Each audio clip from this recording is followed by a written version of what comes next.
Oh, yeah. You jump over to the presentation. Jump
The room's still not pleasant.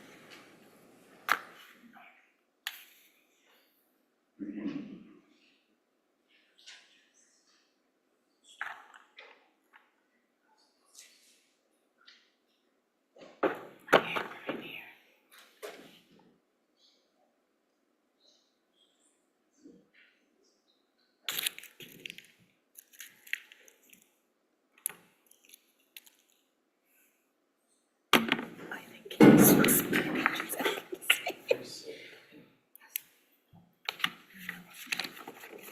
there was a lot of viewers. Yeah. I wanted to ask about that. Why viewer?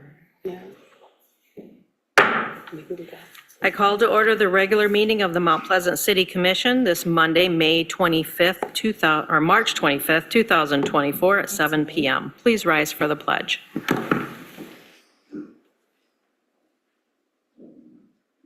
Pledge allegiance to the flag of the United States of America and to the republic for which it stands, one nation, under God, indivisible, with liberty and justice for all.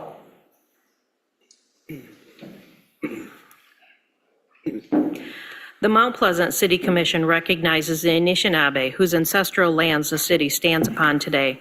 We acknowledge the Saginaw Chippewa Indian Tribe and recognize that the three bands of Ojibwe, Saginaw, Black River, and Swan Creek, have resided on this land for over 200 years. Our acknowledgement of the full history of the tribe and our commitment to be good stewards of these ancestral lands are an expression of gratitude and appreciation to those ancestors who came before us. We give thanks to the generous care with which the Anishinaabe and those members of the Saginaw Chippewa Indian Tribe of Michigan have given and continue to give to this land and our community. Clerk, please take the roll. Commissioner Bush? Here. Commissioner Chapman? Here. Commissioner Ake? Here. Commissioner Rollins? Here. Commissioner Wingard? Here. Vice Mayor Alsager? Here. Mayor Perschbacher? Here. We have a quorum.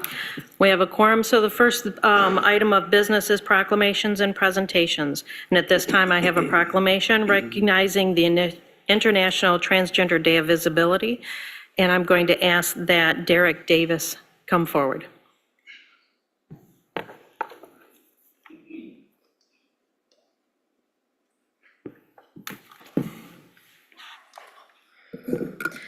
Whereas International Transgender Day of Visibility was founded in 2009 by a U.S.-based transgender activist Rachel Crandall Crocker, a licensed psychotherapist and the executive director of Transgender Michigan, created to acknowledge and honor the successes achieved by transgender people.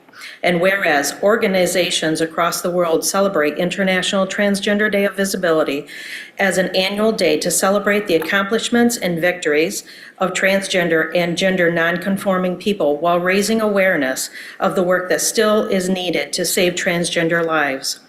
And whereas International Transgender Day of Visibility is intended to recognize and celebrate the work that is being done by transgender advocacy groups as they fight for dignity and equal rights for members of the transgender community, to build inclusive and healing spaces, and to protect and defend those who are most vulnerable. And whereas the City of Mount Pleasant recognizes the significant contributions made by transgender people and affirms that they are vital members of our community. Now therefore, I, Amy Perschbacher, Mayor of the City of Mount Pleasant, do hereby proclaim March 31st, 2024 as International Transgender Day of Visibility in Mount Pleasant in coordination with cities across the world. In witness whereof, I have hereunto set my hand and the great seal of the City of Mount Pleasant, Michigan, this 25th day of March 2024.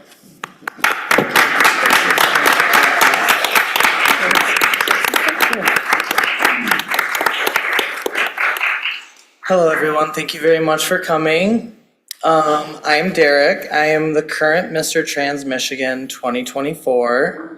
I'll be going to nationals in Milwaukee in November. I am from Mount Pleasant originally. I was born here and I ended up back here in my 20s. As a trans man, I was very fortunate to live and grow up in Mount Pleasant. I never really faced a lot of adversity, so I'm very thankful for those members in my community that made my experience that much better. Yeah, I'm very thankful for everything that Mount Pleasant has given me. It was the place I started my transition, which was over 10 years ago, or almost 10 years ago, so it's been a while.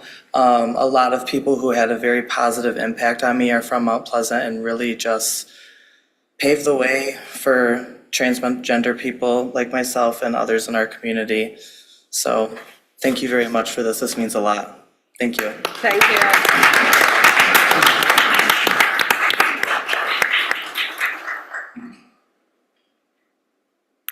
Thank you. At this time, we have the presentation of the 2023 Community Improvement Awards.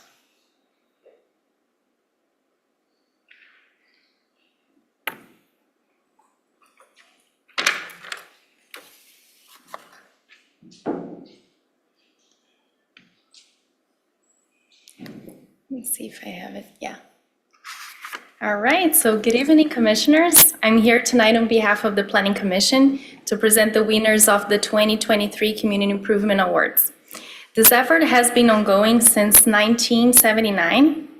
Sorry, I gave a sneak peek. As a way for the city to acknowledge property owners for their investment in our community.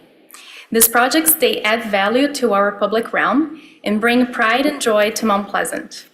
This year's photographs were taken by Dan Gacken from Dan Gacken Images. So we'll start with the commercial category with our first winner, which is The Woods for a marijuana dispensary building located at 502 North Mission Street. This project was a retrofit of an existing building. It was the former Graph Central, which saw a facade renovation with new signage and a beautiful art mural that was painted on the side of wall facing the parking lot. To receive the award tonight, I believe that we may have Xander Kineswetter here, or maybe he couldn't come. Okay, I guess he couldn't come tonight, but please join me in congratulating the Woods for the work that they've done with the property anyways.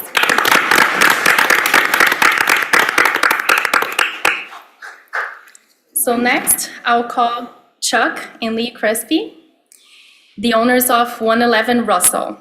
Lee is an artist and trained as an architect. So she designed this beautiful accessory building to be her art studio. Mick Strauss was the contractor who did the work. This construction was approved directly by the building official, Brian Kench, as it is what we call an as-of-right development, which is a fast-track approval of construction projects, something that city staff is very proud of. Please join me in congratulating this couple for such a great design.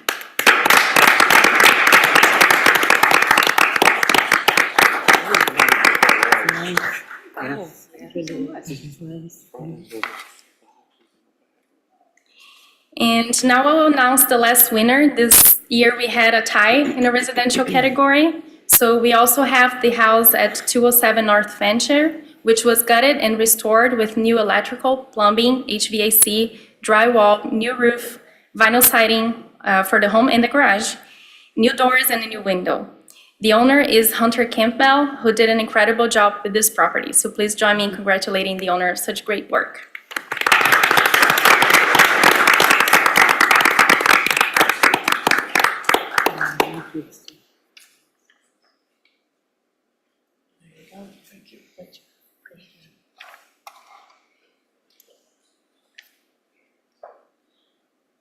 And we'll take this for you.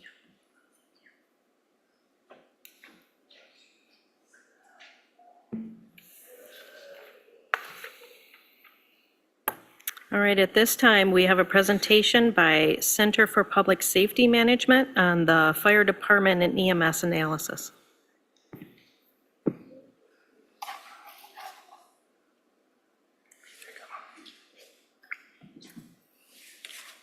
Good evening, Mayor, members of the Commission. Joe Pozo with the Center for Public Safety Management.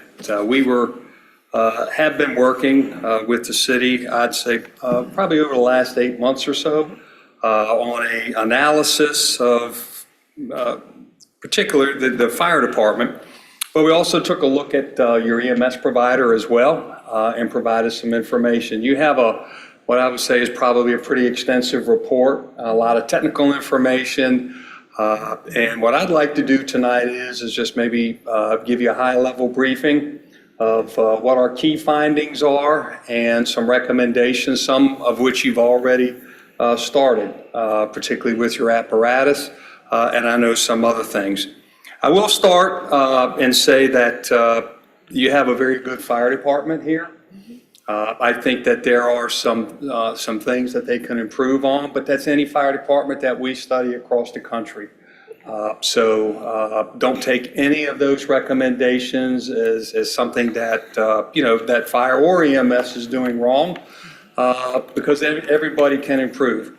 Our intent is to give you some considerations to sustain the fire department and some things to think about with EMS because of the way their contract is constructed, and to think through when you get to the larger budgetary items, which you already have, particularly with apparatus, which we'll go over a little bit more, and give you a couple of other things that I think that you could also do to improve there. So who's the Center for Public Safety Management? Well, we are the exclusive providers of public safety technical expertise to the International City County Management Association. We do these types of studies all over the country. We do strategic and public safety master planning. We help cities and counties across the country with police and fire chief selections, strategic planning, and any type of analysis they may want. We've been in 46 states in Canada, and over 400 communities across the country. Our methodology is standard with almost all of our analysis, even when we do a strategic plan, because there's a considerable gap analysis that will go into that. We always do a data analysis, which is what is your response times, what's the workload of the fire department and or police department, what's your resiliency, meaning when you have 1 or 2 units tied up or a unit tied up, how resilient are you to get another unit out and respond to the next call, because you do have times in this city where you have next calls. We always spend a lot of time doing on-site visits. We were here, spent a couple of days on the ground, and we've done had a lot of conversations with the fire chief, with your public safety director, with the city manager, gathering all of the information so that we could do our analysis. We do an extensive document request. I've got your comprehensive plan, your traffic plan, all the strategic planning that's been done in the city, as well as everything that has to do with fire and EMS. We take all of that information, that's part of our study, and we do a lot of national benchmarking. So all throughout the report, you're going to see NFPA, or National Fire Protection Association, and there's some specific standards that we focus on. One is a staffing standard, and for your fire department, that's NFPA 1720. We'll talk a little bit about that tonight. You'll see when you get to your fleet, NFPA 1901 is a standard where apparatus, the heavy apparatus, engines, ladder, tankers are built to this standard by all of the manufacturers across the country. So you're getting a standardized piece of equipment, and they standardize those pieces of equipment. Really, it's for the safety of the firefighters and the safety of the public that they share the road with. Insurance Services Organization, we use that as a benchmark as well. Some insurance companies use the ISO fire analysis when they look at risk, particularly for building risk, okay? And what the ISO really is, in a nutshell, it's the community's ability to combat building fires and how a community prepares, not just the fire department. So it's not just a fire department grading. Fire department has the largest piece of that grading, okay? But they look at your communication center. How's a call received? How's it processed? How many telecommunicators are on duty at one time? And then how are the circuits set up that alert every fire department that they may dispatch to? The ISO piece for the fire department is pretty extensive. How many engines do you have? What's their pumping capability? What's the needed fire flow in your city or their fire protection area? And are they able to meet that with the number of engines they have? How many people they have? How many ladder trucks you have? How many buildings are over 3 floors? So there's a lot that goes into that rating. And then, of course, your water system. Okay, how extensive is your water system? What kind of flow do you get out of that? How often is it tested? How often is it inspected? So there's a lot that goes into that, but I don't want you to think that that's the only thing when there's property insurance, when they look at risk and they look at peril. That's just one piece of it, okay? But we use it as a benchmark because it is a very important benchmark because it's grading a community's, again, ability to combat building fires.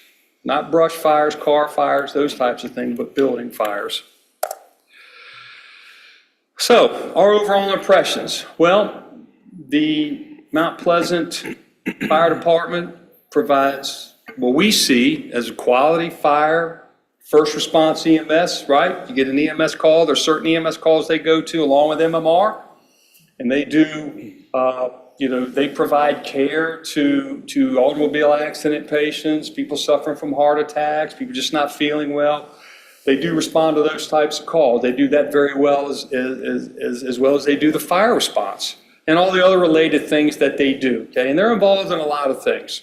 And there's more than just building fires, and there's more than just EMS calls.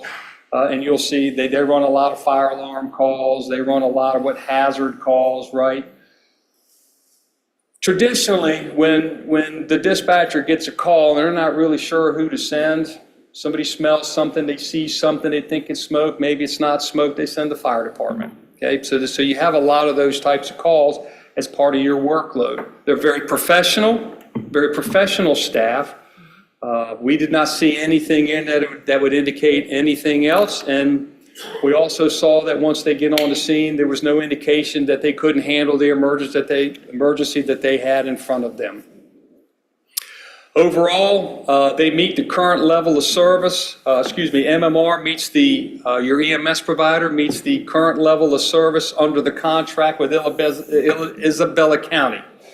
So that's where the contract lies, okay? That's just how that system is set up. And the contractual agreement really is response times to emergency calls. And so the zone that you are in, the response times that they have in the city of Mount Pleasant, they're meeting that in the 1 year that we looked at. Although they look at it over a 3-year period, the 1 year that we looked at, they're meeting that. And there wasn't any indication that they won't meet that, okay? But we've given you some recommendations and things that you need to continue to look at with your EMS provider to make sure that they continue to meet the contractual obligation that they have with the county, which involves you. And there's a reason for that. EMS is your heaviest workload in the city. When you look at fire and EMS responses, it's the heaviest workload. Okay, it's over 4,000 calls a year. So it's a busy EMS system. So we've given you some things on that. And we've given you some other recommendations that for you to consider as you go along to really ensure that you have a sustainable, fire department here. And because when you look at the fire service, okay, or a fire and EMS service, all right, just like police, so public safety overall takes a combination of a couple of things, and you know that as commissioners, because you deal with it on an annual basis, certainly when you set your budget. And there's a lot of needs in any city government or any county government, town, village, whatever you have, any government has a lot of needs. But when it comes to the fire and the EMS piece, you have to have a couple of things. One, got to be able to have some sort of sustainable funding, okay? Because they're always going to need equipment, always going to need fuel to fire that equipment, right? To get them to where they're going. You're going to need people. It takes people to handle the emergencies, and it takes a certain amount of hands depending on what type of emergency it is. So it takes that. And then it takes the equipment and all the gear and everything that comes along with it. Fire service operates differently than EMS. They operate differently than police. And the critical tasking and the things that are set up when you have a building fire, or you have an automobile accident, or you just have a simple brush fire, or car fire. So it takes a combination of things, as you have heard from the fire chief, as you hear from the public safety director. So it does take a combination of things as you move along. And so what we wanted to do was give you some recommendations other than just the people part, other than just the funding part, because there are a lot of other things that you have to have a successful fire and EMS agency. So what is the workload in Mount Pleasant? Well, this is just the fire department. So we're going to look at the fire department first, and then we'll look at the EMS workload, and you'll see sort of the striking difference in what the workload is. And it is that way across the country. Okay? EMS is a heavy demand on every community across the country for a lot of reasons. A lot of reasons. One is access to health care. Not everybody has access to health care, meaning just to a simple primary physician. So they use the emergency department as their health care. That's their access. And how they get to the emergency department is in an ambulance. So that's the big driver now. Okay, you hear a lot probably from MMR, or if you listen to their reports, maybe to the county. They talk about, well, we have a lot of wait time at the hospital, have a lot of wall time. So they wheel somebody in on a stretcher, but then they can't transfer them right away because all the beds are filled up. And then when you look out into the waiting room, all the chairs are filled up, just like in here. Because that's the access to those people's health care, the majority of them. So the EMS is held up a lot in just the emergency department, just trying to offload the patient. And that affects the response times maybe into Mount Pleasant or over to Union Township, which we sort of did kind of a double report. So you'll see in there, they were part of our study. So you'll see a lot of times where we show what the workload is in the township and what it is in the city. But that's important too, because your fire department handles the township fire response calls. So the workload, your largest percentage really is in fire because they have a what we call priority medical dispatch in the 911 center. So the fire department's only sent on the most emergent calls. Okay, they don't go to the lower acuity calls. 539, and out of that, you'll see your largest amount is in what we list here as false alarms, but those are generally fire alarms, right? Fire alarms in businesses or homes. It's typically businesses. But then when you go through and you add up like good intent and you add up hazard and public service and all those other calls, they come to about the same percentage as just false alarms. Then when you get to your building fires, right, you had 36 in 1 year period we had, and then outside fires 28. So you see they're a little bit lower percentage. So the greatest amount of workload typically in fire departments such as you have in your city, unless you're in a really large urbanized city where you have a lot of fire calls, then you'll typically have more of the false alarms, more of the hazard calls, more of the good intent, right? Lockouts. Locked out of my car, or somebody's locked in my car and I don't have the keys. Things such as that, hazard calls or unknown calls. I think I smell smoke, but I'm not sure. Or I had an arc when I pulled the plug out of how many times has that happened? I pulled the plug out of the wall and it arced, and I think maybe there's something wrong.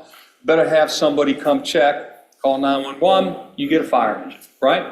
And that's okay. That's what that service is there for. EMS calls, you see 397, medical and other, right? 298. The higher acuity calls happening in Mount Pleasant, they will dispatch the fire chief's crew, and they go out, and you'll see by some response times, when they respond, they're typically there first. So they're providing care first, right away before MMR gets there, okay? So that's a good system, okay? You have a very good system there. And then they have some canceled mutual aid calls, some of that. And then when you kind of go down, out of the 1,006 total calls they went to in the 1-year period, their greatest percent was here in Mount Pleasant, and then they had 386 calls over into the township. I say over there, it kind of is all around you. And then, of course, just outside with mutual aid, automatic aid, which we'll talk about a little bit. You never want to get away with that, right? You have some very good mutual and automatic aid partners, okay? That when you have something here in the city, if you have a big building fire, they come in and they help. So that's a really good system that you have. EMS, Jason Brady's here. He's that fellow over there. Raise your hand, Jason. Thank you very much. He did a lot of work on the EMS portion here that's in your report when we go over. Jason is an experienced director of emergency medical services, okay? University Health Systems in Newark, New Jersey, okay? So he services all of Newark, New Jersey, his system, and a lot of surrounding areas, okay? So big urbanized, system, but MMR is a bigger system. When you look at MMR as sort of in totality, okay, that's a big system. They service a lot of areas, so they got a lot of moving parts.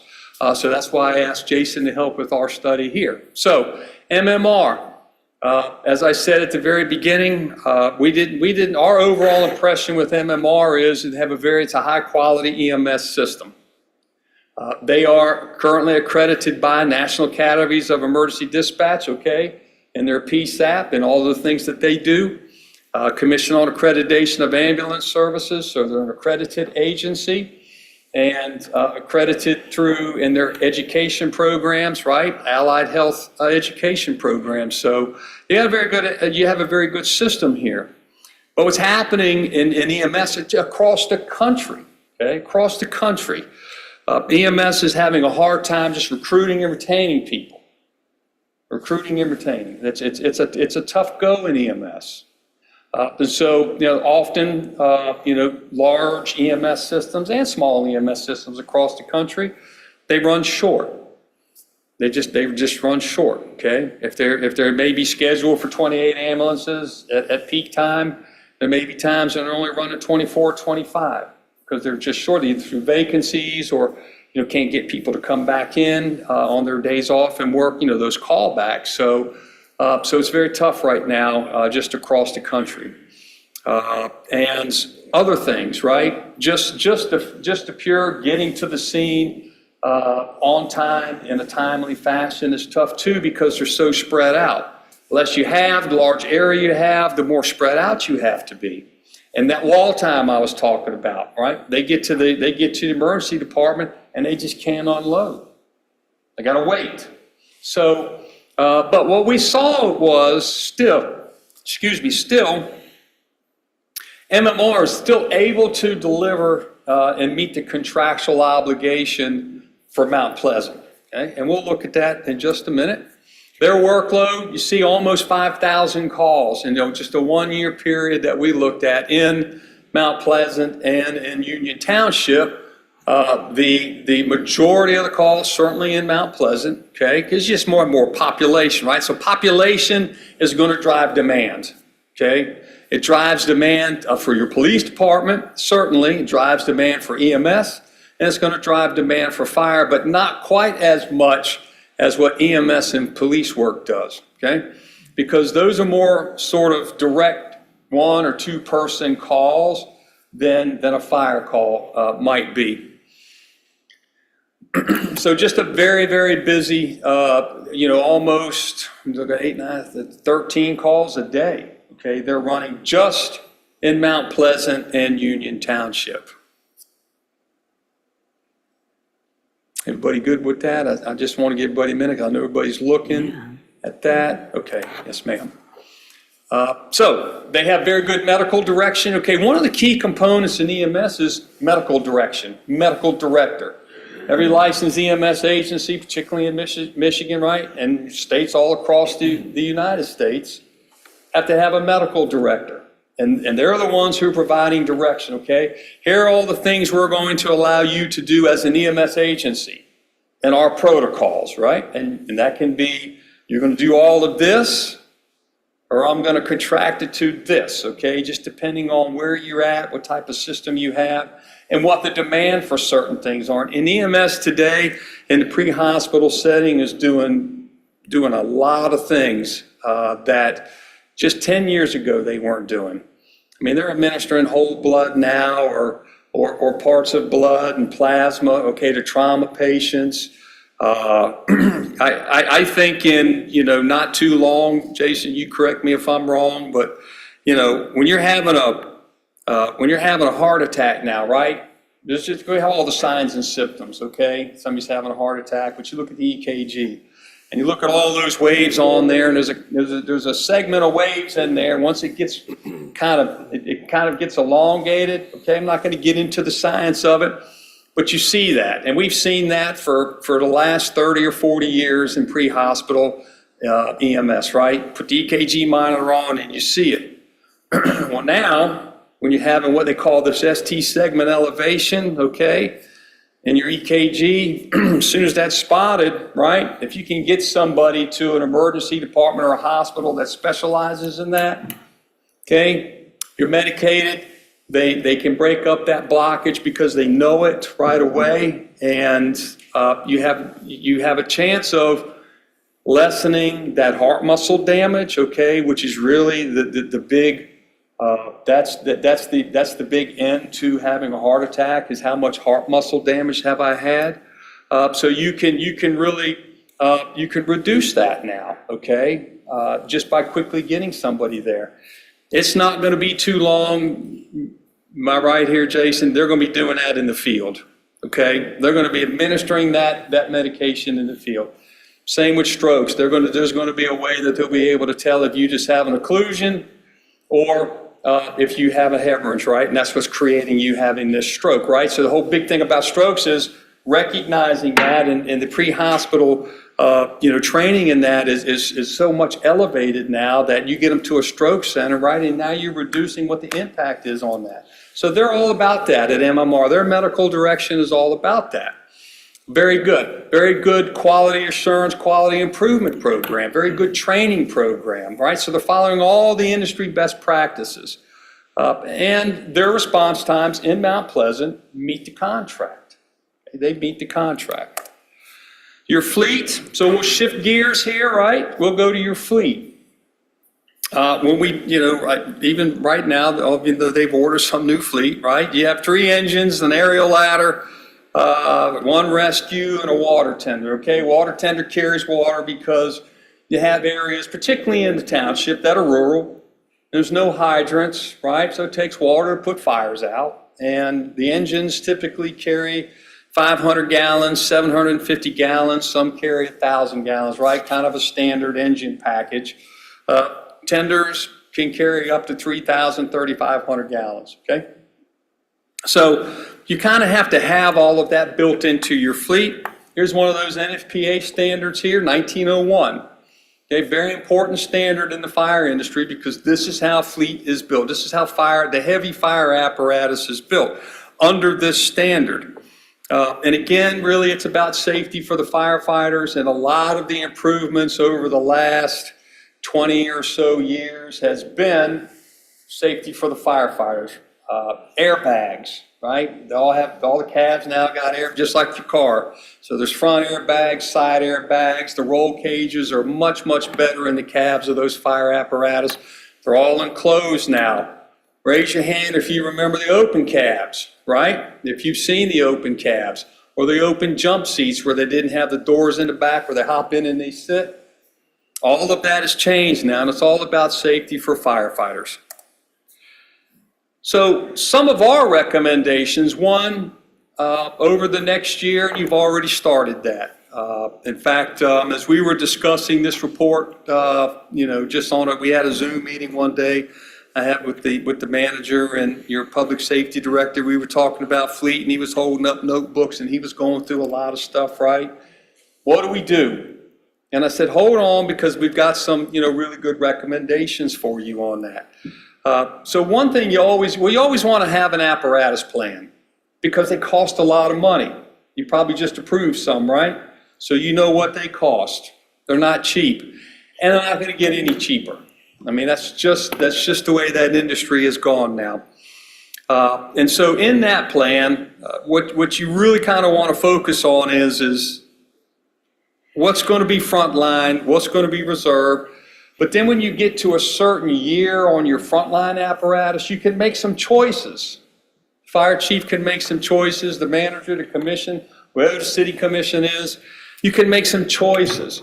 Do we just go buy something new, or are we at a point here, 15, 16 years, we have to start thinking about it, but maybe we can just have this piece of apparatus refurbished, where you send it off and they refurbish it. They rebuild the engine, they rebuild the pump, they rebuild, the chassis system, the transmission, they do some things in the cab, and they bring it up to whatever the current NFPA 1901 standard is, because that standard changes about every 6 or 7 years. So that's one thing that you can consider.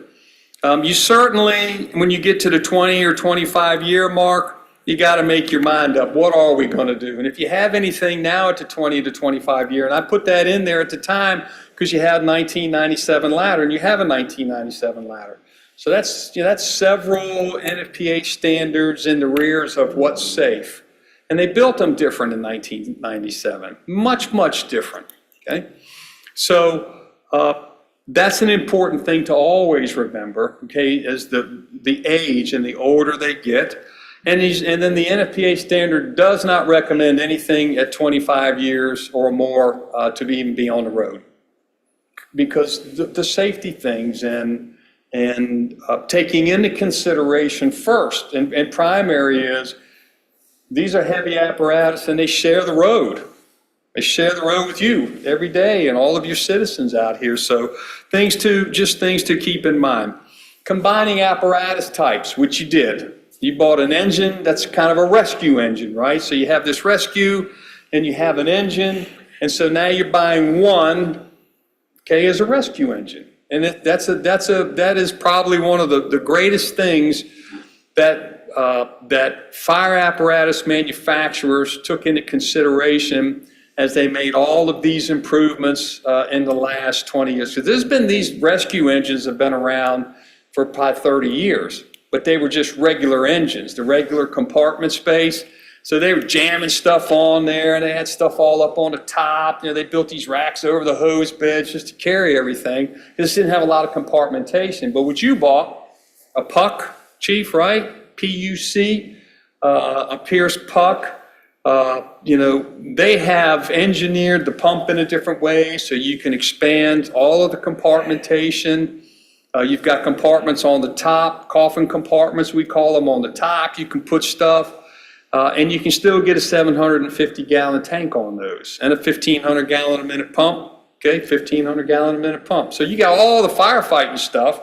Now you take all that stuff off the rescue, put it on this rescue engine, and get rid of the rescue, and you don't ever have to replace that because you got 2 in 1.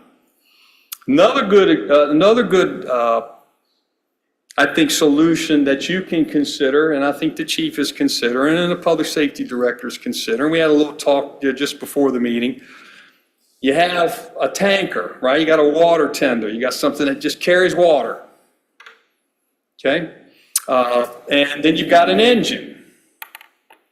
So they go in tandem, right, out into the rural areas or where you don't have any hydrants. You put them together. You just put the engine and the tender together. And now you have a tender engine or an engine tender, whatever you want to call it. And you can get up to 1,750 or 2,000 gallons on there on a single axle, okay, because you don't want to make them too long. And now you have an engine that has the capability of having a larger water tank, okay, for that initial attack. And you can also set them up as tankers or tenders, where they have that portable tank, right, that's on your tender now. You take off and you unfold it and you fill it up with water, and another engine comes and you draft out of that and you send water to all the other engines. You can set that up the same way, and you can set it up with a dump tank if you want to shuttle water. You can do whatever you want to do with it, okay? But it's a very good solution, and I've done that before as a fire chief in rural areas, and it's a good solution. So Just some things to consider as you go forward. And that's about sustainability, right? I told you at the beginning, I want to give you, our goal was give you some recommendations for sustainability of the fire department. So that's one way. Now, well, if we got, next time we roll around to do the tanker and we roll around to do the engine, why don't we just do them together and let's just get this tanker engine that CPSM recommended that maybe we should try. And so you go one step further with that. In the city, you run that rescue engine because you got hydrants and you got everything around, and your staffing is only going to get but so big, okay? So first out, you're going to have a crew to get the first out. But maybe when you go to these areas, like into the township, or you go to areas in the city that may not have a good water system, then they take that tanker engine. So now you have flexibility in your fleet, but you don't have all this fleet that nobody's ever going to get all of it out because you just don't have enough people.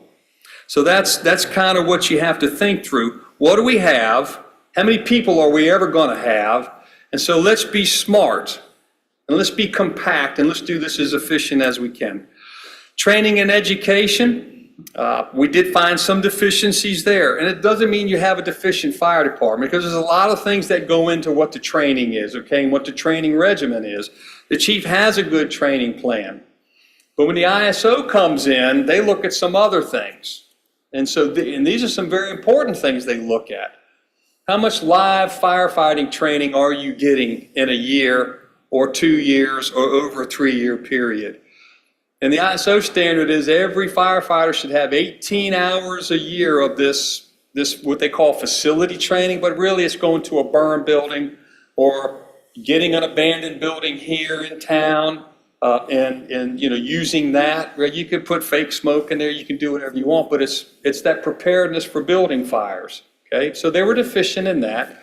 And then the other thing is on a monthly basis, there's 16 hours a month that all the firefighters should be getting in structural firefighting. Because it's important, okay? And here's why that's important.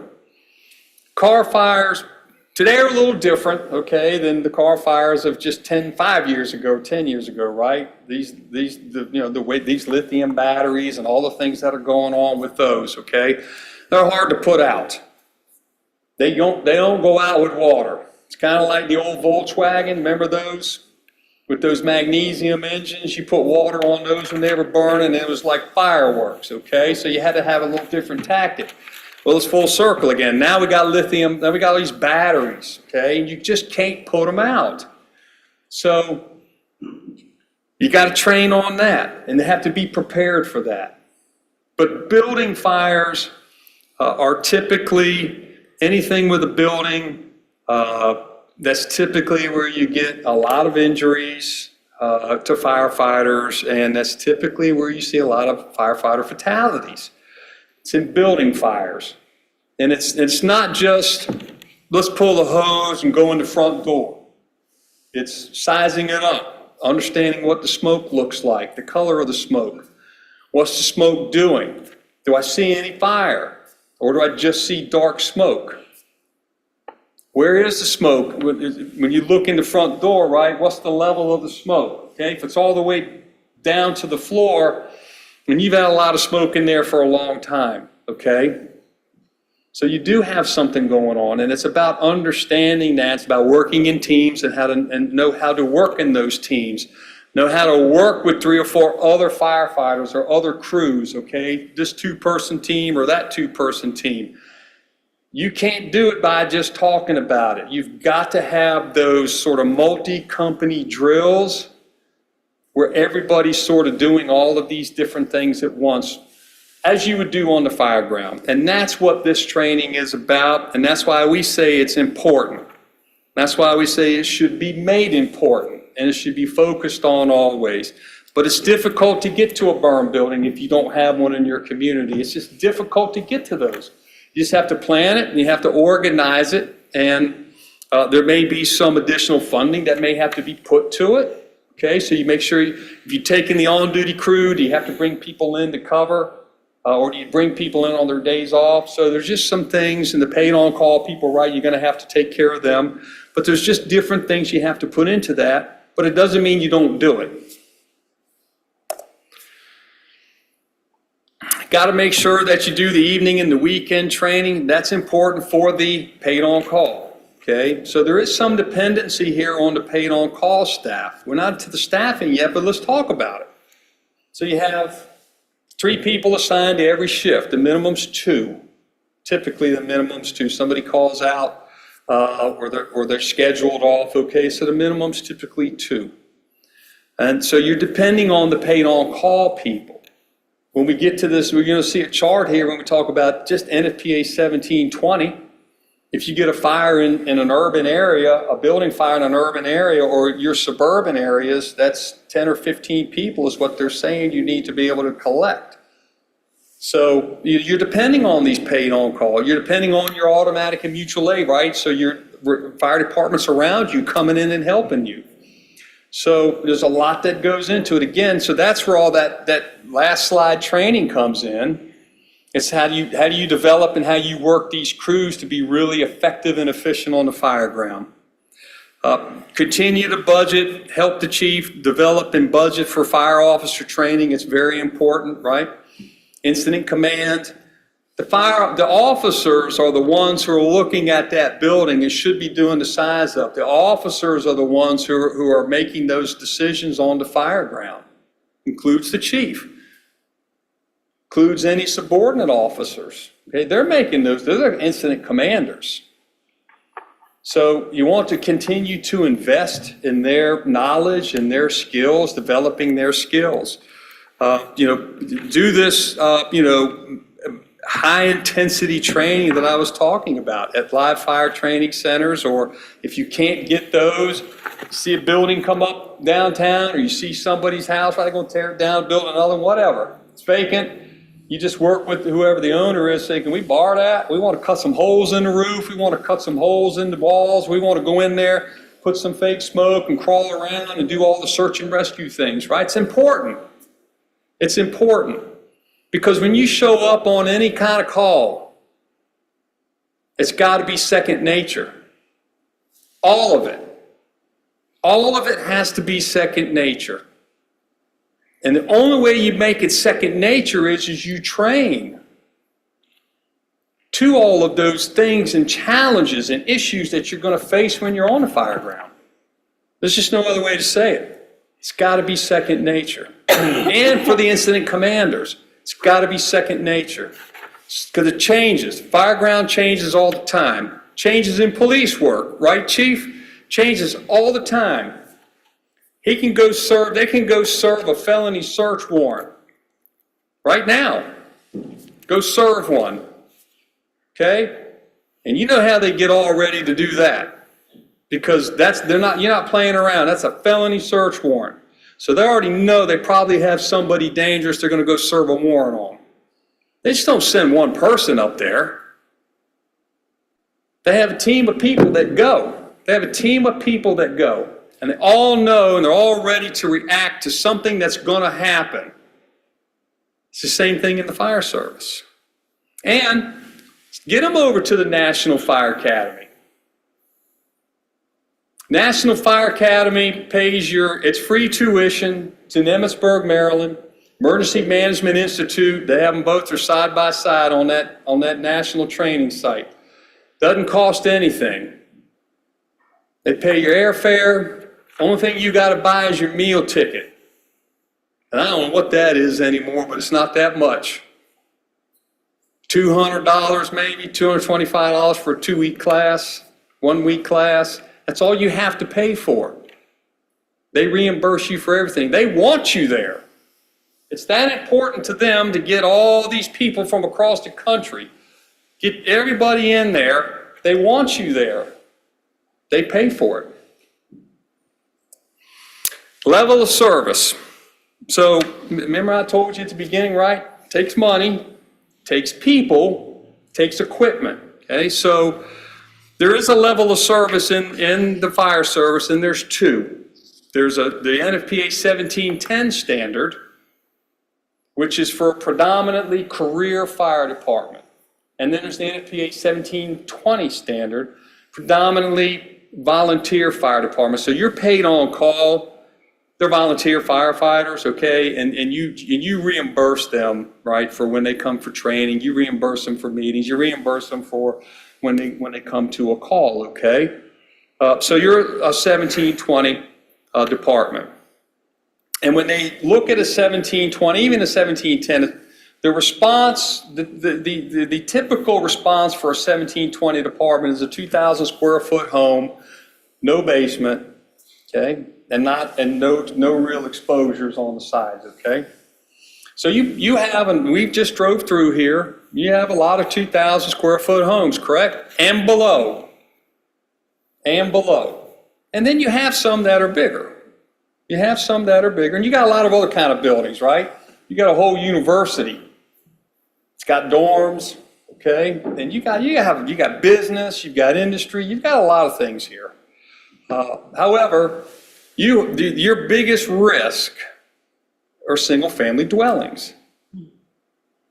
But if you look at all the NFPA reports for the last 25, 30, 40, 50 years, fire fatalities occur in single-family dwellings, the highest percentage.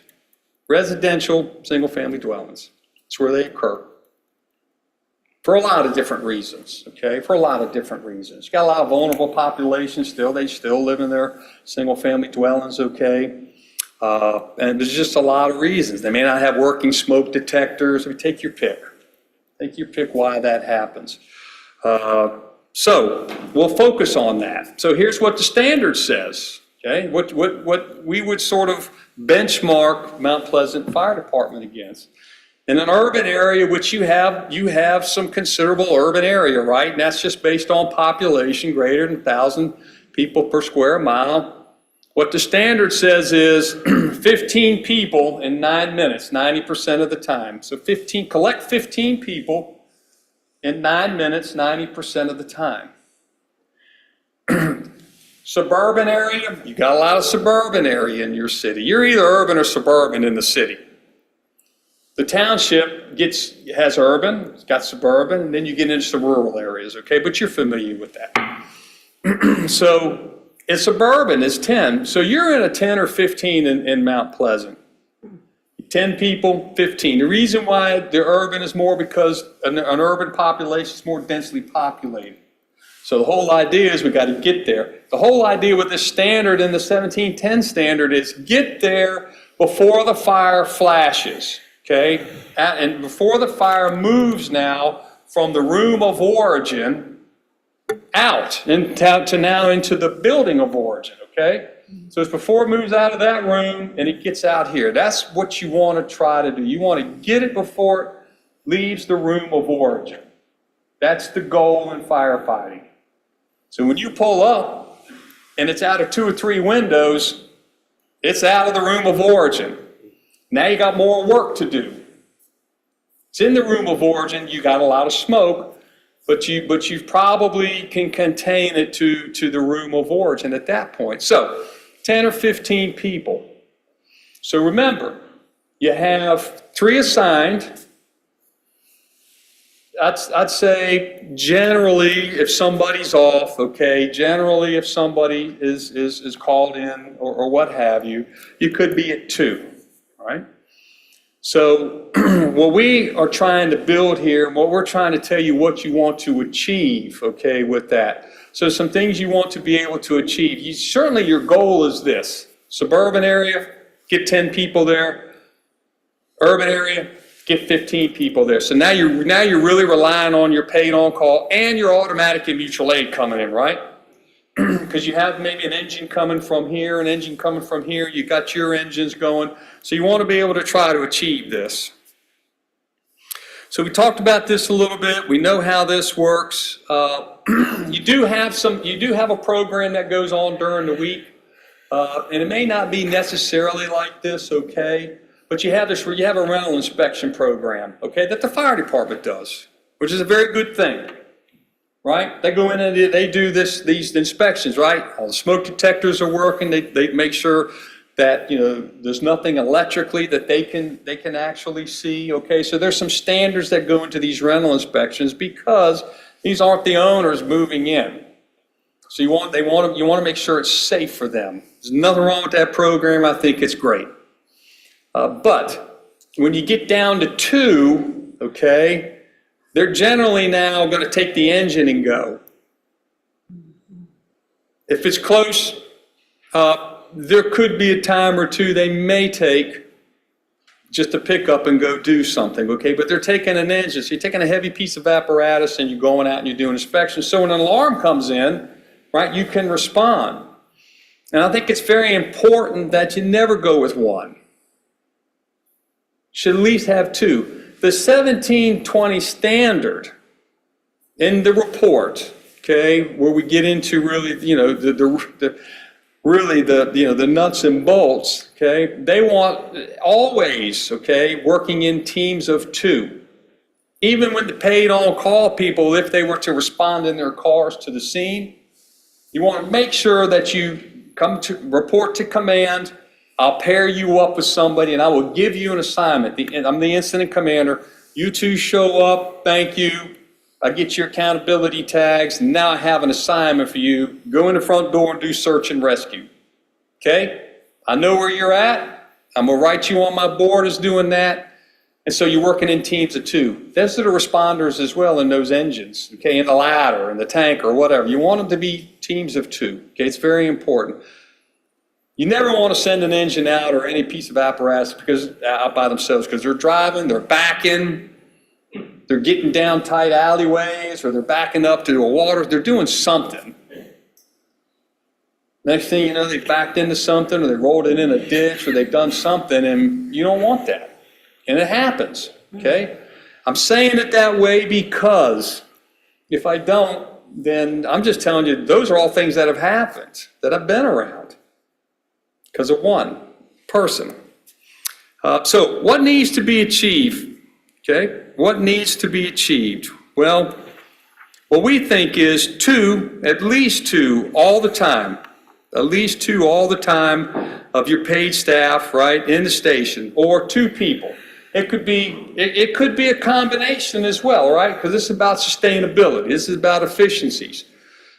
There's different things you can do because you're budgeted for 16 paid on call. Correct, Chief? You're budgeted for 16. Well, if you only got 8, then you do have some funding there that maybe you can shift. Maybe you can shift that over. Maybe it's just time to hire maybe some part-time firefighters. You got some fire departments around here that may come work part-time, or you may have some paid on call say, I'd rather just be part-time. Maybe you call them when a career firefighter is out and they come in and maybe they fill. Right? Maybe they're available to fill in for leave. Maybe they're available to make sure you always have 2. Maybe you can get your paid on call in. Maybe they can help you always make sure you have 2. Maybe if you have a heavy load of rental inspections, you can bring a part-timer in, so you maybe have the officer a part-timer, and you can send somebody out to go do the rental inspections. But you still have 2 at the station that are going to go out the door on the apparatus. Very important. Very important. Because the whole thing is about safe and effective response, particularly to building fires, because that's where you get into a lot of trouble. Although we talked about these new car fires now, okay? I don't know. Are electric vehicles a big thing in Mount Pleasant? I don't know. I don't live here. Okay, yeah, it could be, right? You don't know. See, that's the thing. There's not a big sign on the side of those cars that say, I'm an electric vehicle, be careful firefighters if I'm on fire. It's not on there. So you don't know until you start putting water on it. Or they recognize it right away and they go, wait a minute, it's an electric vehicle. Let's be careful with this. Let's be careful with this. And your goal is, you want to have a goal of the 15 and 10. You want to have that goal. So again, that's a combination of your career. That's a combination of your paid on call. Could be some part-time as we kind of move on here, okay? You can establish, you can use that budget and you can move to another level with the paid on call. A lot of fire departments in sort of this area, okay? Michigan, Wisconsin, okay? And I say this area, and I've been in both states, a lot, okay? And I've looked at a lot of paid on-call fire agencies, okay? They're moving to this sort of paid on premise where I need you not to just come when you're available, but what I really want to start doing is scheduling you,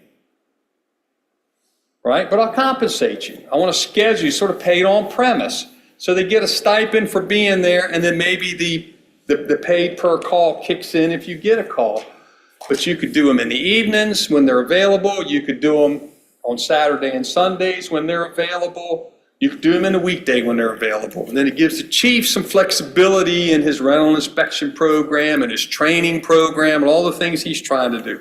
Maybe you hire, we suggested maybe you hire 6 part-time firefighters. Just become part-timers. I think that's a good idea, particularly to cover leave. Because not all of your career firefighters may be available, right? The 6 that are off, maybe they're just not available to cover some leave on a day where you have more than one person off. Consider hiring a rental inspector. Just establish a position, rental inspector. Here's your job. Go out and do rental inspections. It could be full-time, it could be part-time. You could hire a part-time rental inspector, and in 24 hours a week, here's your list. Got to get them done.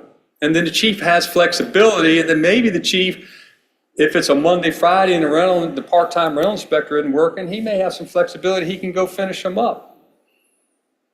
And I train them. While they're out in that pickup truck doing inspections, you get a fire call, you get a call, boom, you're going. That way you're increasing your resources. And here's one I like. Many, many years ago, we were doing a study in Wyoming, Michigan. I didn't know there was a Wyoming, Michigan until I got to Wyoming, Michigan. I thought there was just a state of Wyoming, but it was a city of Wyoming, Michigan, okay? So we were doing this big project, Grand Rapids, Wyoming, okay? And so the manager there, and I don't know Curtis's last name. You know him, okay? I just can't remember Curtis's last name. But we were talking one day, and he goes, "Hey, what do you think about this?" He said, "I'm thinking about maybe using my utility workers or, Parks and Rec, people I have in city vehicles that are already out. They get to work maybe 6, 7 in the morning. They work, maybe till 5, 6 in the afternoon, depending on if they're on an 8-hour, 10-hour schedule." He said, "I'm thinking about training them. Get a call, they got gear, they got a vehicle, they're in the city, they just go." It's surge capacity. It gives flexibility, gives the chief some flex, but it's surge capacity for building fires. Okay, so, and you have, I think, some of those positions established where they have vehicles and they're just out.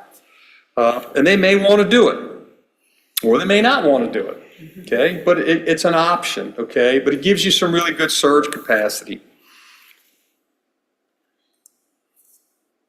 I think you need to continue, and of course, we're always big on automatic aid, mutual aid. You need to continue that, but you got to understand you got to go when they call. And there's nothing wrong with that. When they call, you got to go. Coming in, I know there's some, I don't know, I can't remember all the names. I got my report here. I could fish them all out for you. There they are: Tribal Fire Department, Shepherd Tri-Township, Deerfield, all right? You just got to be ready when they call, you go. But that's okay, because they're coming when you need help. It's just surge capacity, really, is what it is. And that's what you want to establish. There's a couple of other things, and you're already kind of doing this, right? You have a public safety director. We've had many discussions. Again, we had a Zoom call one day, and he was asking about apparatus, and that's okay. That's a good thing. But I think there's a couple of things you can do with this model. You can keep what you have, right? Status quo is working today. Or you can go to something a little bit more formal, okay, where you have sort of this, public safety department, public safety administrator, and then you have a clear sort of person who's running police, and you have a clear person you already have running fire, okay, and then it goes up and then to the manager and then to you. And so there's another thing that comes along with that as well that you could do as an option. You got police officers out all day long, all night long. And same number, right, Chief? Same number of police officers at night as in the daytime. I think we had 6 and 6. 5 and 5. 5 and 5. I gave you one extra. Maybe he needs 6 and 6. Maybe he told me that, and I just wanted to tell you that tonight. So it's 5 and 5, okay? So you got 5 daytime, 5 at night. You may have a handful of those folks that say, yep, I'd like to get the fire training. I'd like to get the medical, first responder training. So now you have some more surge capacity. So in the daytime, you could have this whole, police, a couple of utility people that have vehicles, right? They got a radio, they hear the fire call come in, and you could really get some good surge capacity out of that. In the evenings, on the weekends, you do a little bit more with your paid on call, maybe some on premises, right, staffing, maybe some part-timers. And what we tried not to do with any of that was create more funding headaches for you. You have some funding already in the POC budget. And maybe you just look at that and say, all right, we've got some options here. We have some options, we got some alternatives. Okay, but how are we going to fund it? Well, you may already have the funding. I think you do. I think you already have that funding. Because, if you're going to train public utilities people, and you're going to ask them to do something extra, they're probably going to say, hey, what do I get for that? And that's a normal response. That's a normal response, okay? So I think that you have some opportunities there. There's other opportunities in staffing that we were asked to look at. You have a 24-48 staffing now. So there was a couple of questions. One, well, what if we did 12-hour shifts? And I get asked that question all the time. Or 10 and 14 shift, right? 10-hour day, 14-hour nights. The other's 12 hours and 12 hours. What if we did that? And you can do it. The 24-hour fire shift, the 24-48 or whatever schedule you can wrap that into over a 21 or 28-day work period, however you want to do it. 48.96, right? The big trend now is, and it's starting to creep across the country from California, is 48.96 in the fire service, okay? That's the most efficient because it only takes 3 platoons or 3 shifts or 3 groups, whatever you call them. It only takes 3. When you go to a 12, 2 12s takes 4. When you go to a 10 and 14, it takes 4. So, you have to just sort of look at that. And so we gave you the numbers, right? If you wanted to do it with just kind of the model you have now, 3 on a shift, it would take 12. If you wanted to go to 2 on a shift, it'd take 8. So you could find some efficiencies in there, okay? One person. So, and all of the 12 hours and the 10 and 14s is all about keeping them below 53 hours of work, right? That FLSA 207K law, right? It's just keeping them below 53. And that's what 12s do, and that's what the 10 and 14s do, okay?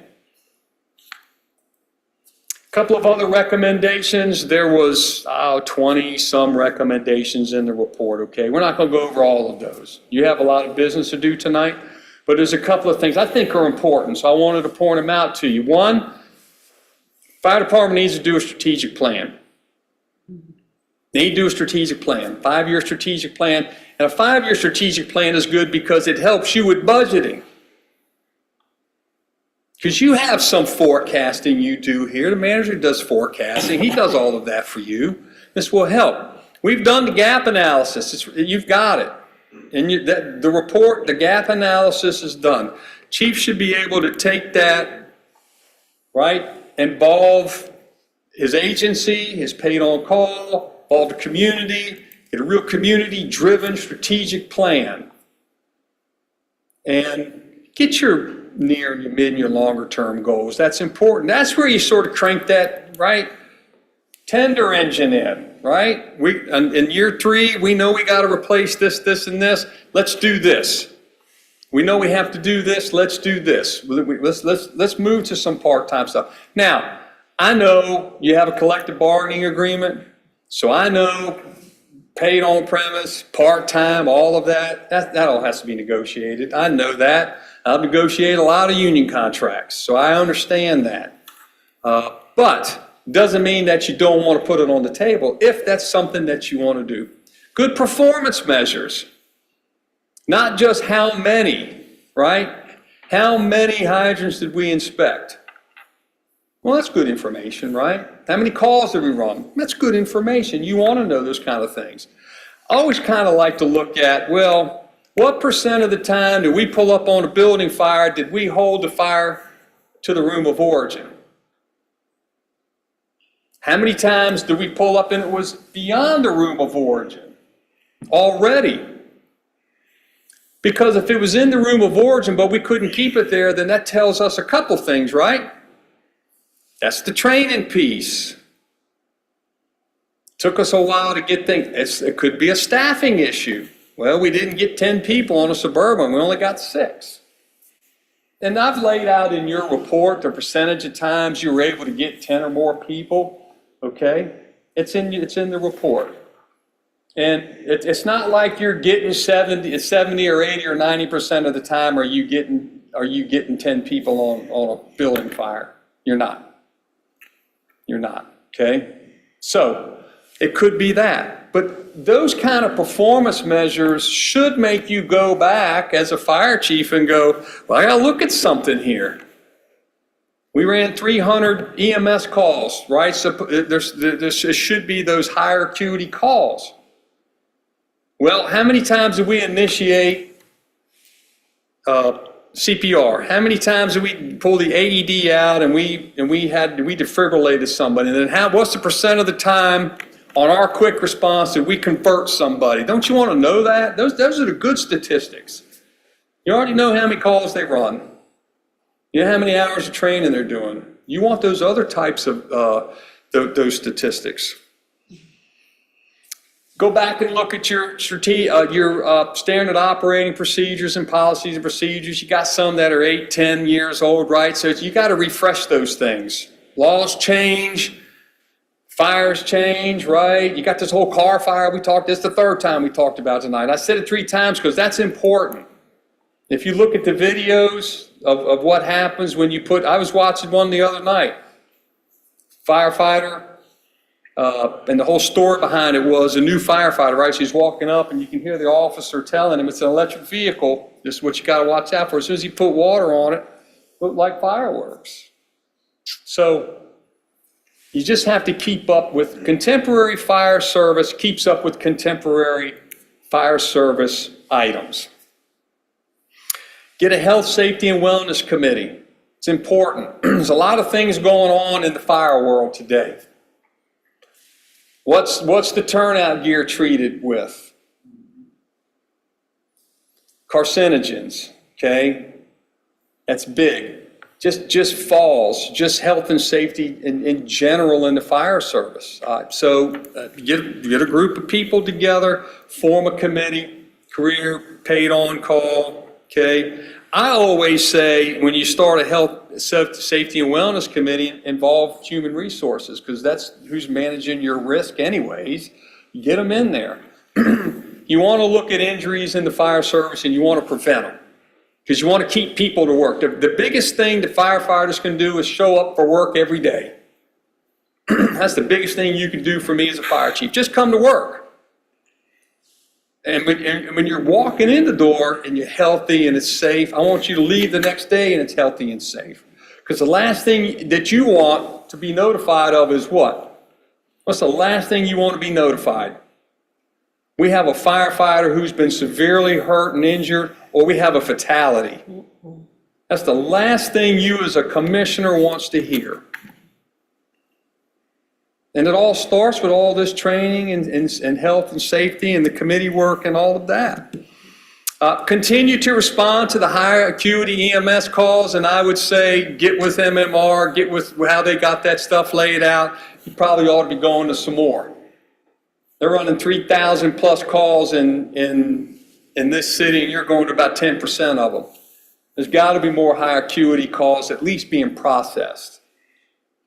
It was hard for us to get all of that information, okay? But they're there. You can see it, they're there. Because that's a best practice. You're getting there first. They're at about, I think, 10.2 minutes or so. And you're at like 8.9 minutes. You're a couple of minutes ahead of them in some calls, okay? Continue to look at the response time and the performance of MMR. They're good today. You want to make sure they're good tomorrow, and you want to make sure they're good next year. But you got to keep an eye on it. Make sure that they're hitting their benchmark that's in that contract, because if they're not, there are some things you can discuss with them. Maybe they need to put a peak hour unit in Mount Pleasant, Union Township, okay? Because they're over in Union Township. They're at about 11.1 minutes in Union Township, so they're about a minute over. So maybe a peak time unit, right? Not 24 hours a day, maybe 8 hours a day, 12 hours a day, or maybe they need to position their resources differently here in Mount Pleasant. All things that you can talk to them about. Now, remember, it's a private organization, okay? So sometimes they'll say, yeah, maybe we can put a peak hour unit up for you. But this is what it costs. So, I'm not saying that's a bad thing either, because that's all about what level of service do you want. Our recommendation is just keep an eye on it, okay? That's all I have, ladies and gentlemen. All right.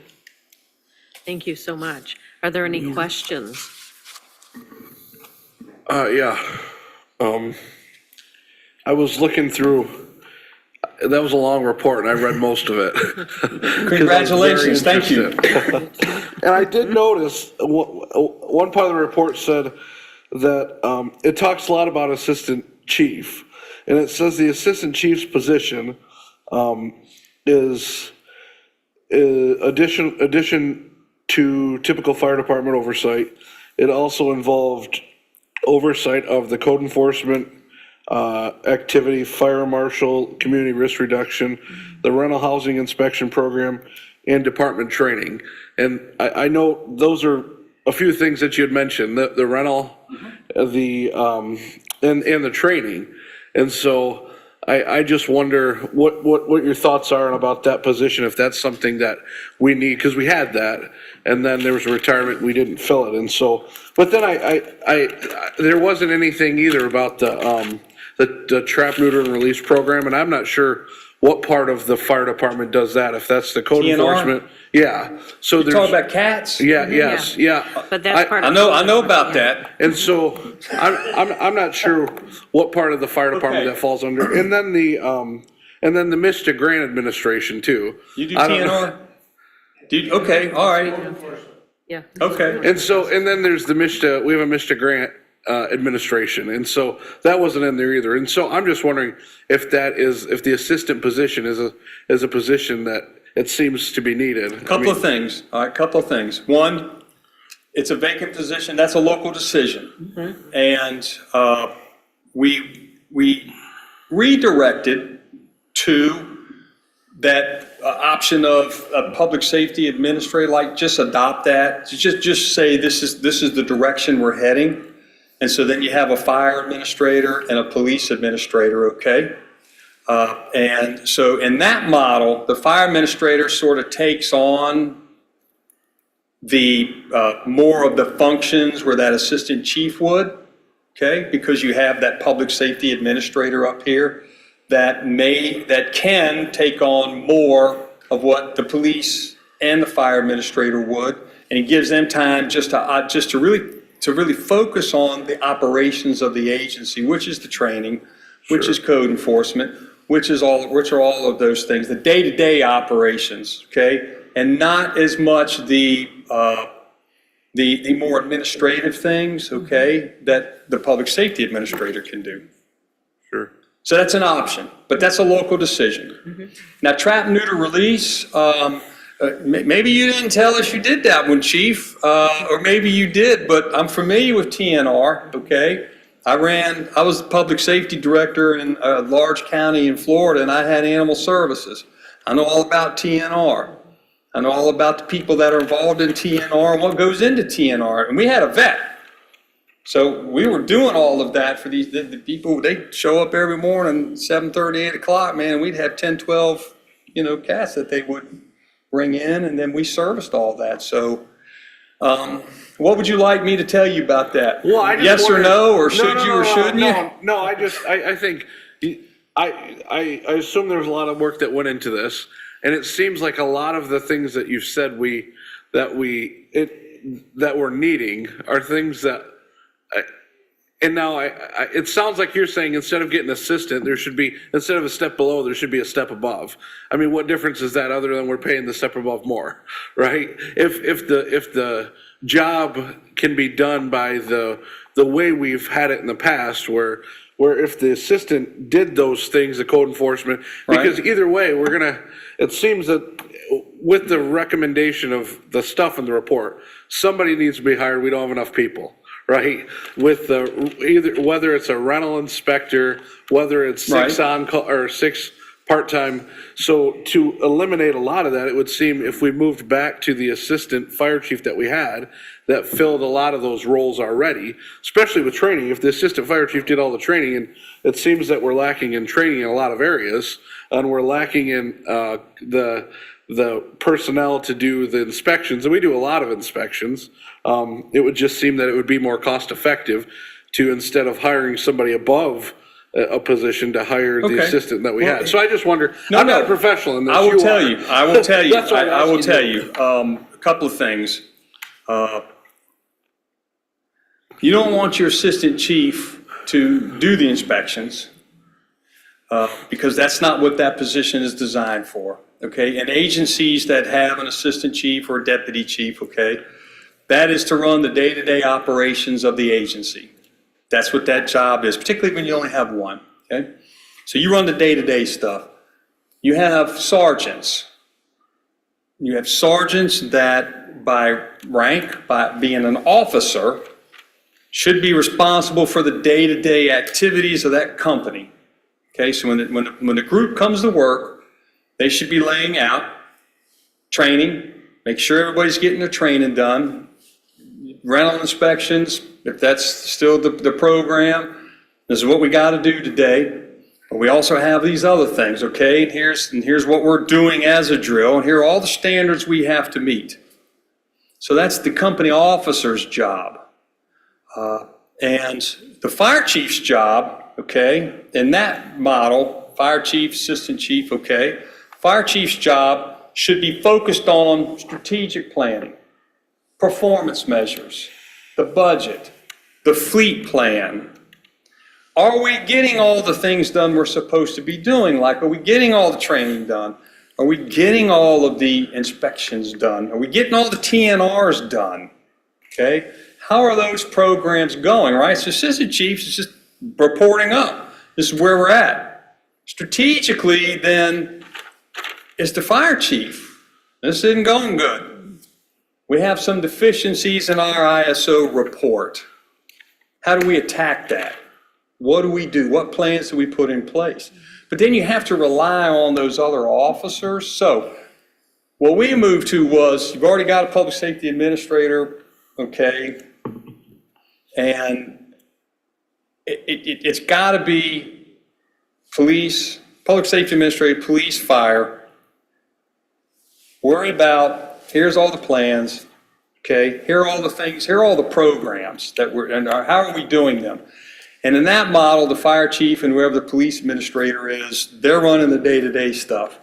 If the local decision is, hey, we want the fire chief, assistant chief model, okay, if that's the local decision, then the assistant chief position's got to just manage those day-to-day things, and then you got to get a strategic plan done. And then you got to get these performance measures, taken care of, and you got to make sure the ISO stuff is getting done, and you got to make sure that all the fleet planning is done, okay? That's fire chief's job. And every one of them roles you're talking about, I've done.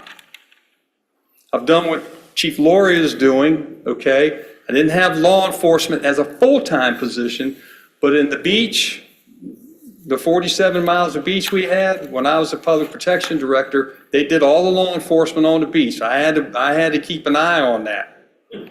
And that ain't easy. And then I had to keep an eye over here on animal services. But I had division directors and all of those, and the fire chief was a division director, okay? So I had fire, I had EMS, Mr. Brady worked for me there, I had EMS, I had emergency management in a coastal Florida community, so you know what that is. Then I had, the beach and the medical examiner's office, right? But I had all these people, and they did the day-to-day stuff. So my point is, you just got to get whatever model you pick, sir, and I'm not agreeing or disagreeing with you, because it's a local decision. You just got to have a day-to-day person that focuses on the day-to-day things in fire. Whether it's the chief under a public safety administrator model or the chief and an assistant chief, but you got to have a day-to-day person. And you're right, you hit the nail on the head. You are deficient in areas. You're deficient in areas. And it's because you're lacking that day-to-day piece. Because the chief's trying to do both. Yeah. Commissioner Thank Ege. I want to say thank you for this very extensive presentation. And it's quite comprehensive. Like my colleague said, he read it. I spent a lot of time reading this, and I want to commend, your recommendations. I just want to make sure that I understood and things are clear for me in terms of what you're saying. You acknowledge that we have, that there are gaps that we need to attend to. And you're not saying that we are working badly. You're saying that, yes, we could, there are areas that need to be improved. And what I'm hearing is you have emphasized training. Am I correct? Yes, you've emphasized that. You say that, there are things that we probably need to update, something like maybe our equipment shouldn't be more than 25 years. Yes, okay. You're talking about strategic planning, and I hope that we're going to be doing that because we have been doing strategic planning, but this is much more specific to this particular unit. And you're thinking strategic planning, perhaps 3 to 5 years, which would include looking at performance measures. I heard you say something about the possibility of collaboration, working with resources that we have, or working across units to build what you're calling surge capacity. Did I hear you correctly? Yes. Okay. So, in other words, sort of maybe shift some things around, to make us more efficient, address budget needs or where there are budget challenges, but at least move things around to attain this surge capacity. And then, of course, you talked about, I like the idea of the rental inspector. Yeah, whether it's part-time or full-time, that is necessary. And then, working with other communities. So this is the city of Mount Pleasant, and you are absolutely correct. We're surrounded by township, right? So, we have to collaborate with the township or the university or the tribe or the county. And in many ways, we have been doing we do some of this, but I do think that what you said about sort of heightening that, doing a little bit more of that, to work across units, I think, this is important. So I'm asking you, I'm just simply clarifying for myself that I heard you correctly, so in terms of this presentation that you've made, that what I'm hearing is what I'm giving you back right now. Thank you very much. Okay, are there any other questions? All right, we appreciate your time. Thank you so much. Thank you for having us. Thank you. Thank you. Thank you again. All right, so we're going to move on to additions or deletions to the agenda. Manager DeSense. We do have a request to add one thing to the consent agenda, if the city commission would do so, and that is to approve the road salt advance commitment for 2024 and 2025. This is an annual commitment that goes into the state of Michigan, in particular, the Michigan Department of Transportation. We regularly do this, but MDOT just notified us today that they need this by the 3rd of April, and obviously won't have a meeting between now and then, so we just ask that this get put onto tonight's agenda so we can get that request in. It's the same as our previous annual request, 500 tons. Do you need a motion? To add to the agenda, yes, please. I move that we add the road salt consideration for approval to the consent calendar. Is there a second? Good. Second. All right, there is a motion and a second. All those in favor say yes. Yes. All those opposed, no.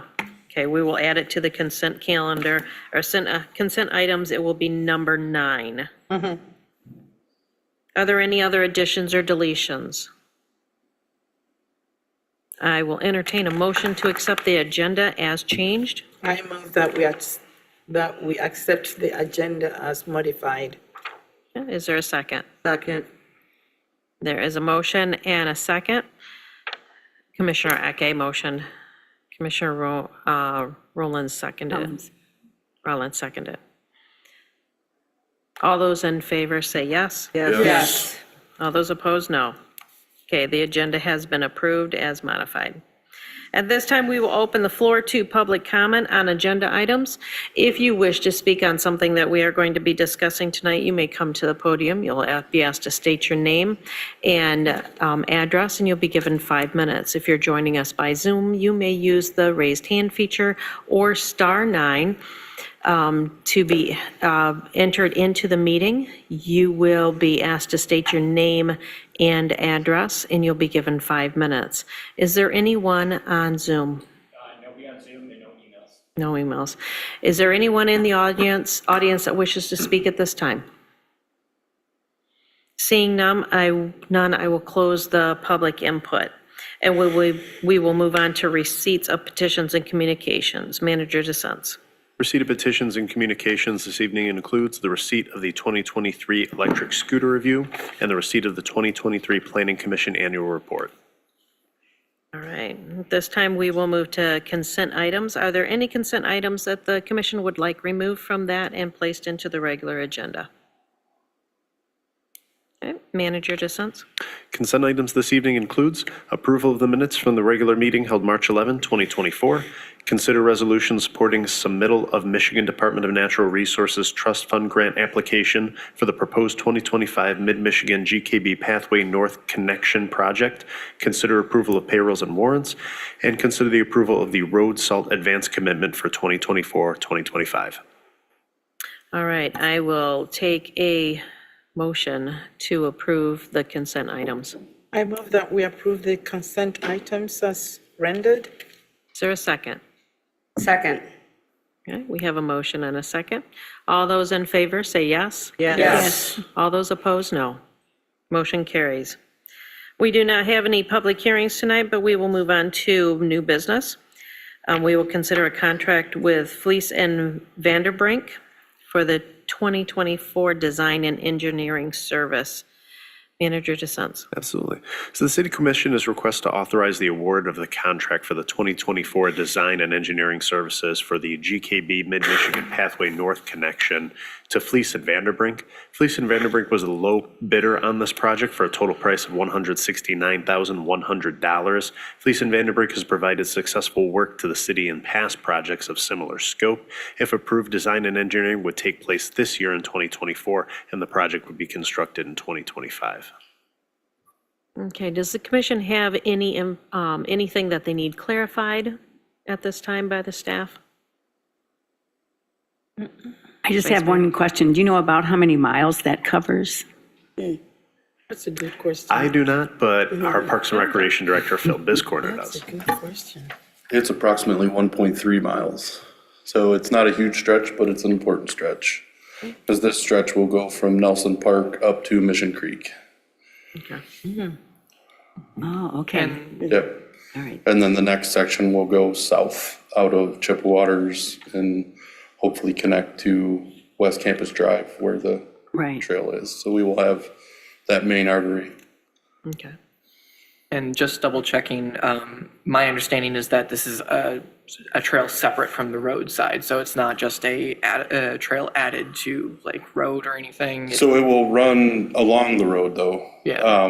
It will actually go along the road in front of Nelson Park and then along the cemetery up to Mission Creek. So it'll run along the roadway for the majority of that. Gotcha. Distance. Different than, but the difference would be, like, I'm picturing like along Isabella Road where you have essentially just the curbside and everything. There will be a curb Okay. in most of, in pretty much all the sections, I believe. Okay. Same Broadway. No. Is it? Yeah, it's not. I don't remember. Are there Robert any Summer. other clarifications needed? Just an extension. All right, thank you, Phil. I will entertain a motion at this time. Okay. I move that we approve, what's the language again? Can you please speak into your microphone? You can read it. Go for it. Let's see. I move that we approve the contract with Fleece and Vanderpark for the 2024 design and engineering services for the 2025 Mid-Michigan GKB Pathway North Connection project. Is there a second? I will second. Okay, I will open the floor for discussion. Is there any discussion on this? Seeing no discussion, I will take a vote. All those in favor say yes. Yes. All those opposed, no. Motion carries. Thank you. We're going to move on to number 10, consider a proposal for the community orchard in conjunction with the City of Mount Pleasant Community Garden. Manager DeSense? I'm actually going to hand this one off to Parks and Recreation Director Phil Biscorner. He's just going to talk about staff's discussion over the community garden, kind of what they saw last year and what they have in store for us in 2024. And we also want to get the city commission's input on that project as well, too. So, good evening. Didn't say that the first time. So just an update on the community garden first. We successfully put out 15 plots. All 15 plots were rented out. We did have 14 individuals renting those spaces, so one person did have two. We did not have a wait list. We still have the option of adding, should we gain more traction this year. Obviously, that would just be adding at that point. We have enough space in the back of the current plot to do that. Overall, I think it was very successful. Had a few hiccups, but I think that's to be expected. They were minor. And I think we're gaining more traction in Horizon Park, which I think we need to deter some of the non-savory issues that we end up with over there. So I think it definitely did its job, and I think it was well received by the community so far. Okay. Go ahead. Okay, so I'm excited about this community orchard because I've been bothering you about it. It's a wonderful idea. Okay, so last year, I encountered some people who were not aware of, that we had a community garden. And, they kept saying, yeah, if we had known, we would have, participated. So I'm thinking about how we go about publicizing it this year so that we get, a few more people.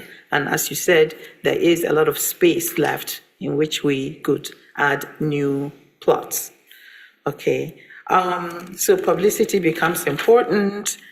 Do you have a sense of, the other one has to do with the orchard itself. Do you have a sense of what types of trees you might include there? We are still, it's all fruit trees. Yeah, I know. Sorry. But yeah, we would look more for native, like locally sourced Michigan fruit trees. We're still in some discussions with some other local orchards just to get some feedback. it's not something that we're planning on just rushing into and throwing them up. That particular project is going to be a years-long project. Yeah. We probably don't foresee actually bearing fruit for a minimum of 3 years. And I kind of outlined it as best as I could in the memo.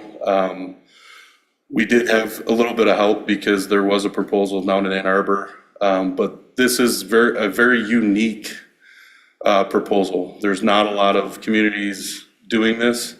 And so we're jumping into an area that we just don't have a lot of people to bounce ideas off of. So that's why we're actually reaching out to some different for-profit orchards, private orchards, because they're the best feedback that we can get at this point.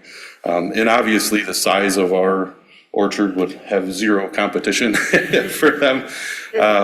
So I think it's a really cool idea. It's just we're still feeling our way through this process. But like I said, the proposal that I provided is a best guess at this time of approximately how long that would take. And we would still be in the selection process of what trees and different things we would put in there. I want to say that I know, okay, so just for the purpose of whatever it is, I raised this idea of a community orchard, and it comes from having traveled outside this place and seen, parks or places like that, and so that's, and of course, if we want this community to, as you're saying, think about planting trees in your yard and making use of that space, as you're saying, as a place for the community that's welcoming for the community. I do think this is a good idea. There may be some people who are not necessarily interested in the vegetable, the gardens, Right. but here you have an orchard or a fruit tree garden, call it that, and they can sit there and get some fruit. Yeah, that's wonderful. And so I'm wondering whether, I know that the Michigan Department of Agriculture is at the end of somewhere, what is it, Broadway? Maybe I have a conversation with them. We have 4-H, that also they used to be in the old county building, also probably have conversation. Again, since we're talking about all these collaborative, collaborations across units, this is one place where we could do something like that. And Yes. so I'm just, Yeah, the MSU suggestion. extension is a good resource as well. We do have contacts in all of these places just through our farmers market. Yeah. And so it's a no-brainer to go that route. Like I said, from this point, I was just laying out a basic proposal. And so there's still a lot of work to be done. Yeah, I like it though. Commissioner Bush? Were you talking about the Isabel Conservation District tree sale, that one, the Conservation District? Yeah, but they also have ideas, so, yeah. Well, yeah, I would just wondering if, maybe sometimes they do fruit trees, maybe sometimes they have some that don't even get picked up or something. Right. Yeah, exactly. That is definitely a hope. And they're cheap, Yeah. anyway. So I have a friend in Kansas City who has a community garden and has a community orchard, very, very small, probably even smaller than ours actually. But part of the rental of a plot also requires like an element of stewardship, and she happens to be the steward of the orchard part. Okay.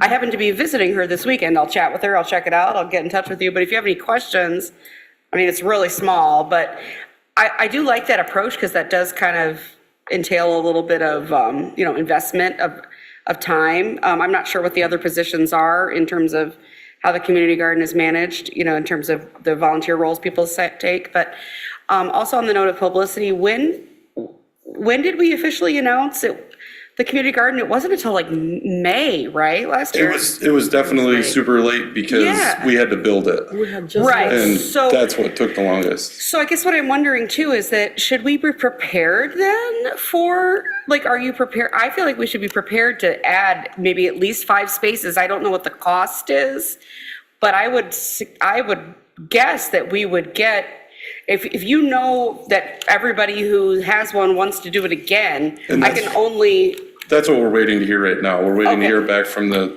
previous years.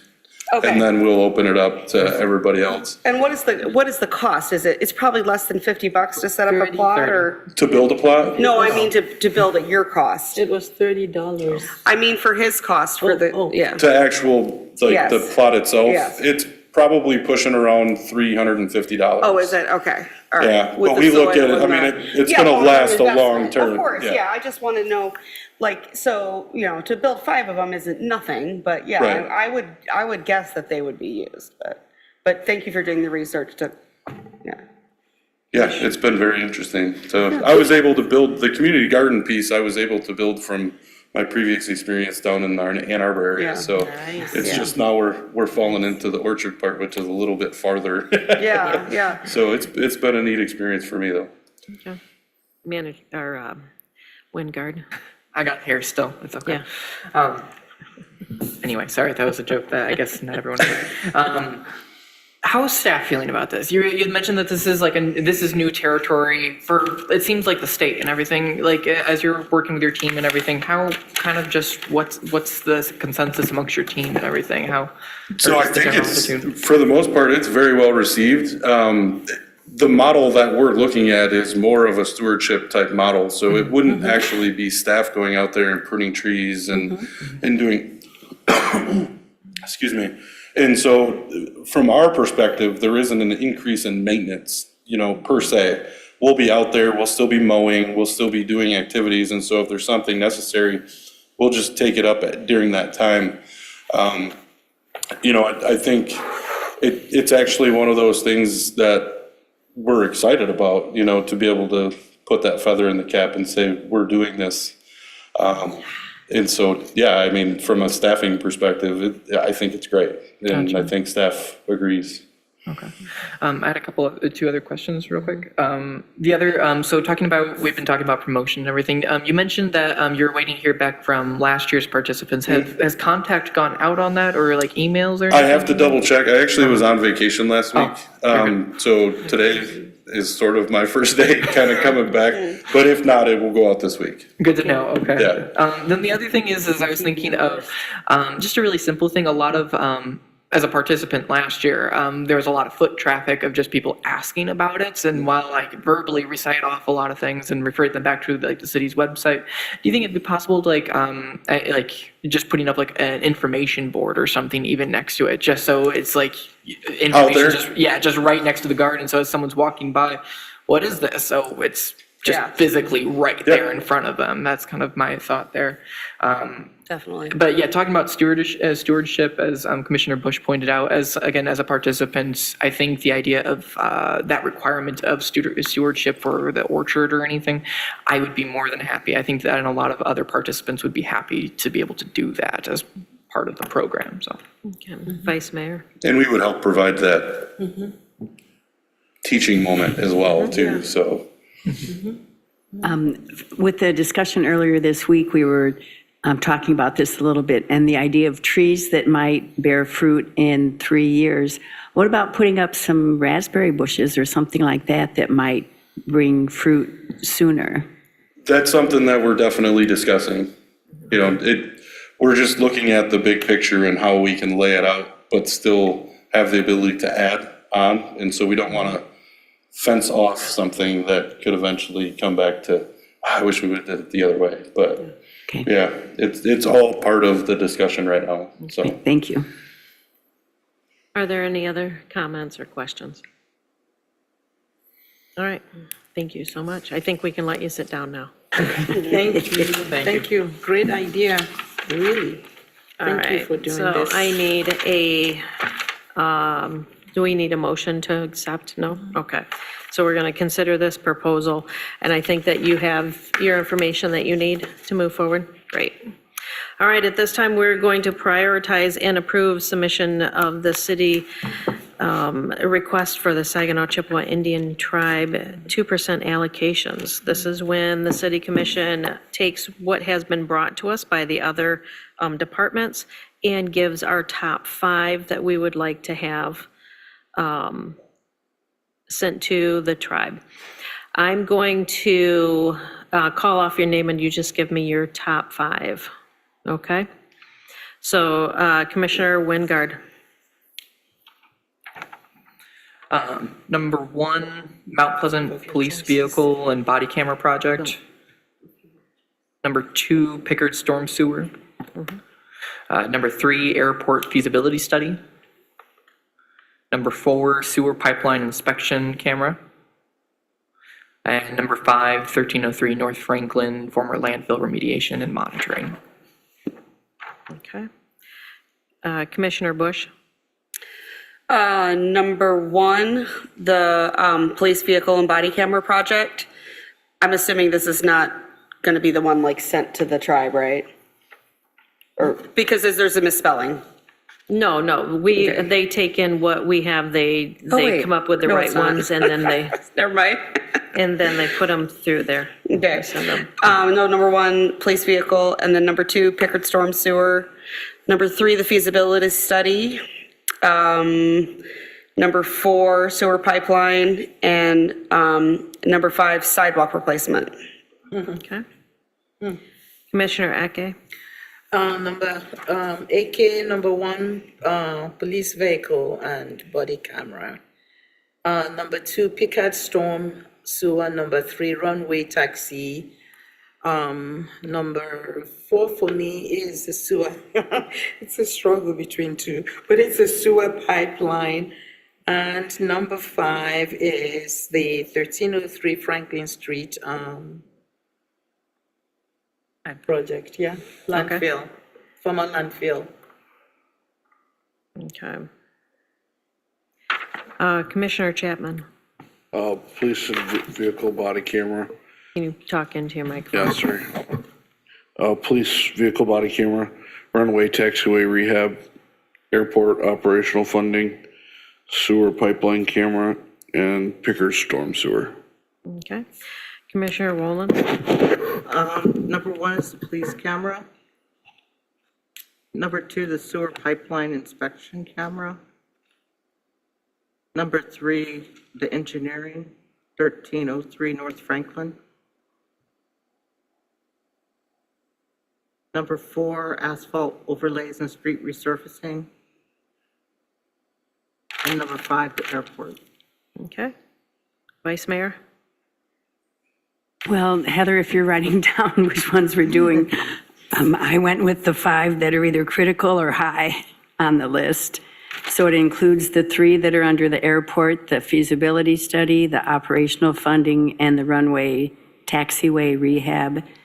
And then under the police vehicle and body camera project. And then under streets, the Pickard Storm Sewer. But I did want to make a comment that the second one, or I guess it's the third one on my list, the taxiway rehab, that's part of a major thing that, our $50,000 request is in addition to much more money that we have in grants. So I think that's a reason to support it, that it's a big project.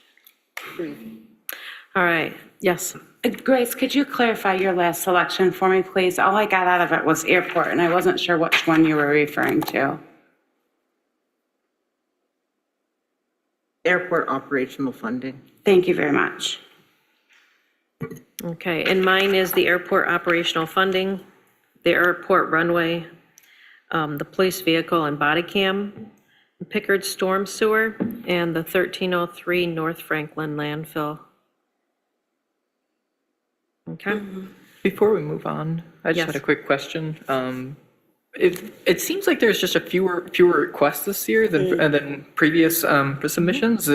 Like any big reason for that, or are we just well funded enough that don't have to worry about it. I think a significant portion of it is we've done a lot in terms of our water recovery resource facility, the WRF. We looked at upcoming water projects. A lot of this that we brought towards the city commission was geared more towards streets and general fund, though. The two funds that we want to be very cognizant of making sure are very healthy going into the future. As I've discussed with the city commission as well, too, some of the focus on streets is also just due to the fact that with the population loss here in Mount Pleasant, we've seen about $300,000 in total streets funding just evaporate for us. So that was the major focus here. Typically, you might see some water projects on here, but we are looking at a program very similar to what we did with the WRF, where we would apply for some state funding and a certain percentage of that could be forgiven through the grant process. So that's going to be our strategy moving forward for the water projects. Thank you. I have a question. Yes. I just want clarity for the runway taxi rehabilitation, or it says it's 50,000 for 2 years. Am I reading that correctly? Because I think I can't get to my page, but it says it's 50K and it says it's for the 2 years, for each of the 2 years, each of the year. Which, can I ask? Which part do you mean? Oh, okay. Runway taxi, the airport runway. Yes? So on that project, the city's total contribution, once all the grants and everything are figured out, were $100,000. So we're asking for $50,000 in two different requests to make up the entire contribution. Okay, I was, okay. Thanks, just clarity. Not a problem. Thank you. Okay, we're going to move on to announcements on city-related issues and new business. I had sent out an email and asked that anybody who had gone to CapCon, if you could just give an overview or a takeaway from what you had learned. Because I think it is very important, since the city does fund commissioners to go to these events, and we do have a lot of things that we learn when we're there, that we bring back some of that information. Sure. You start. I have You want me to start? PowerPoint, actually. Oh, we don't have option for PowerPoint, do we? I don't know. Well, I'll get going and you can figure that out. Big takeaways for me, kind of the sessions I were focused on. There was the general session on growing Michigan through thriving communities. It talked a lot about the Growing Michigan Together Council. So there was I want to say the report from this council, which was formed by the governor, was released in this year. I want to say 2023, or no, this is 2024. It was released in 2023, and it talks a lot about strategies just to grow Michigan's population. We're among 38% of states that have, or 34% of states which are seeing a declining population. And as Manager DeSense had mentioned, Mount Pleasant isn't exempt from that. Since 2020, we lost a significant chunk of population, which translates to, around $300,000 in lost Act 51 funding alone. So that was a big takeaway for me, and I think I'd be interested to see, as we're working on our goals and objectives, if we can review some of the strategies laid out by that report, and see if there's ways we can incorporate those into city planning, and just again to attract more residents, and see what we can do for longer term to possibly just regrow our population from 2020 by the next census. So I think that'd be a great goal for us. But other one, I attended the Community Excellence Unveiled session. It was just talking about different winning it was a couple communities. Cassopolis was one that had won the Community Excellence Award from the Michigan Municipal League. It was very much just kind of like a rah-rah type deal, encourage and just kind of building up love for your city and everything, and just different strategies to engage with residents. And I thought it was really great. Railroad crossing safety. I found out from the federal government, we can get at least $500,000 if we close down a road that crosses a railroad. So that might be a strategy. No, I'm joking. That would be, we have 6 crossings in Mount Pleasant, and I did look at all the different railroad crossings that we have, and I don't think there's any that could feasibly be closed down in a million years. But river. Yeah, there are actually places where I'd like to to see in the future us increase our railroad crossings between Mill Pond Park and just along the east side of Mill Pond Park, where the railroad runs. There are two kind of dedicated desired trails, is what I would call them, of just people cutting through Mill Pond Park going east into the rest of town. I think it'd be really cool if we could find a way to, and find funding to establish better connections there. It would improve bike routes going east-west through the city, and it would kind of create a path through Mill Pond Park rather than having to go around if you're not comfortable just crossing the rails. And then we had a chance... Yeah, and then we had a chance to speak with Jerry Nyer at the legislative breakfast. He was a representative for the 92nd district. Yeah, we're in the 92nd district now. We had a pretty good talk about a bunch of different topics. I know he's interested in potentially coming here, giving us a legislative update, and that's something I think we could work on in the future and have that connection there, have a bit more connection from Lansing. I think would be nice for City of Mount Pleasant. So those are my big takeaways. Thank you. Okay, cool. All right, so I'm going to go backwards. So we had a conversation with Jerry Nyer, and, we did say that we would like to invite him, and he said, he would be excited. He didn't say excited. He said he would be interested in coming to visit us.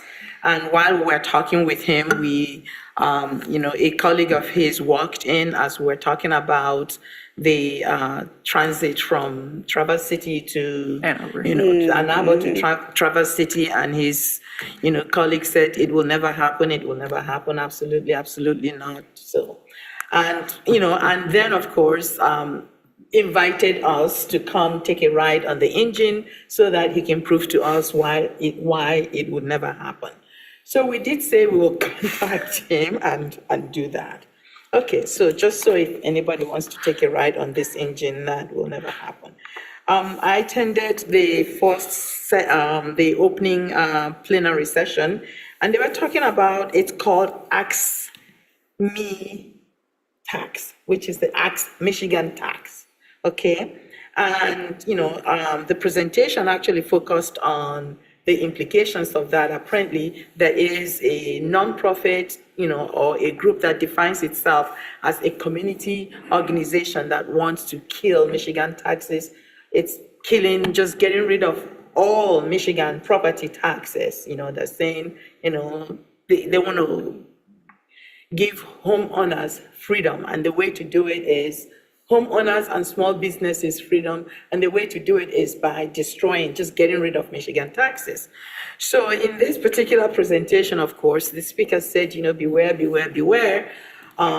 that there is a problem with that, even though they're collecting signatures. And so it's a cautionary tale saying, hey, when they come to you, do not support this, because it would take away $17.5 billion from your budget, okay? From your property, so from your property taxes, that's how much it would take. And of course, as he was present, I went and talked to him afterwards, and I said, where do they expect small cities like mine to get revenue for, general funds? And he said, absolutely, that's what it's going to do. It will destroy about 50% of your general funds.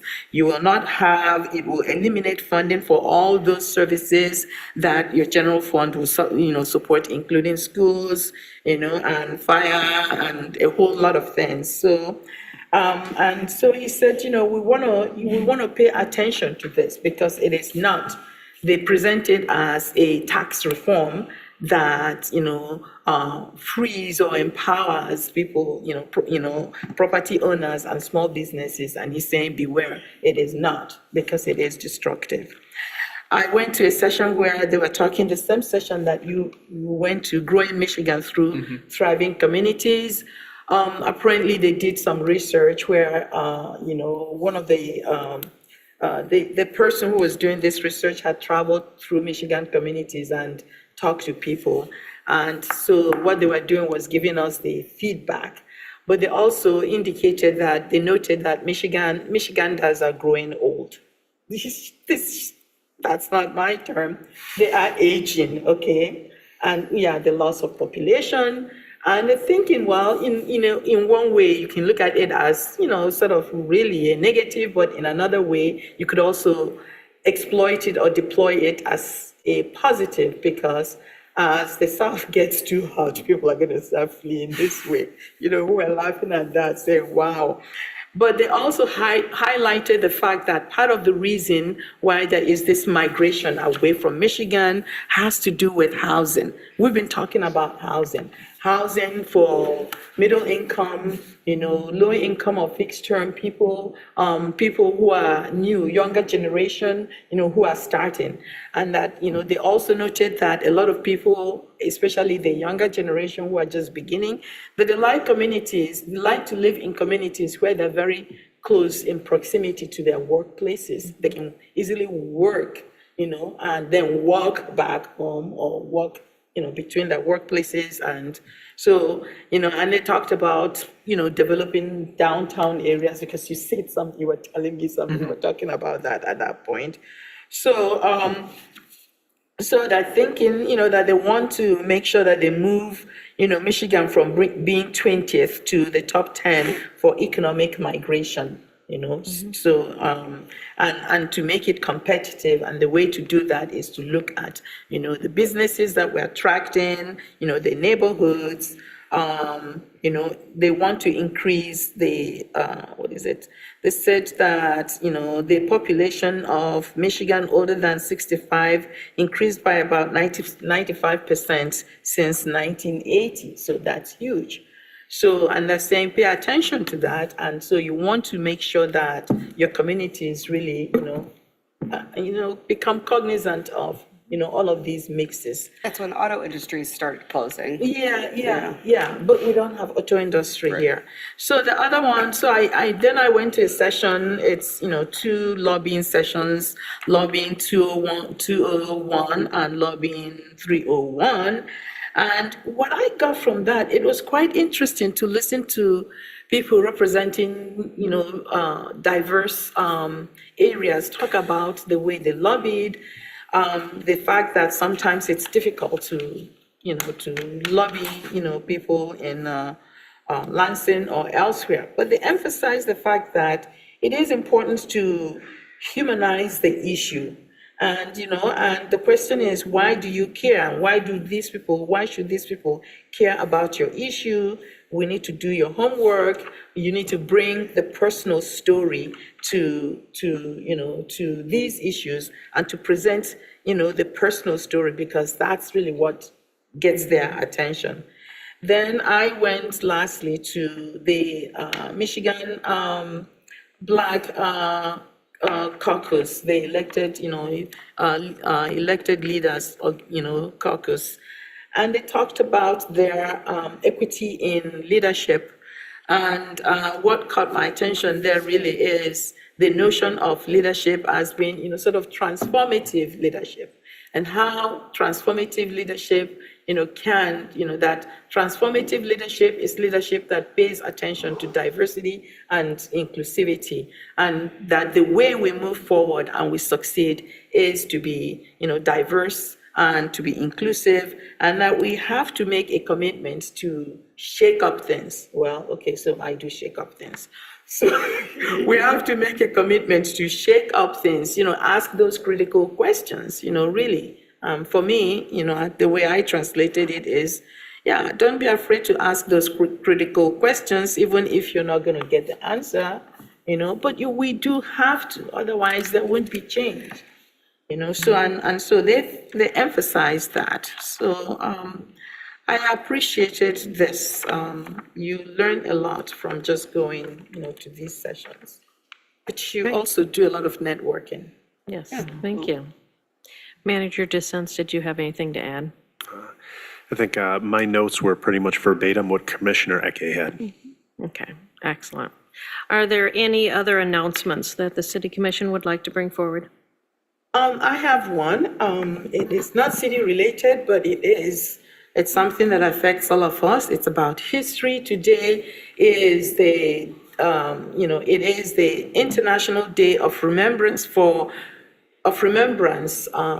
the International Day for Remembrance of the victims of slavery and the transatlantic slave trade, because actually It is on a day like this in 1807 that Britain ended the transatlantic slave trade, which is the slave trade that brought people from the African coast across, to the western shores, to Britain, and also to the New World.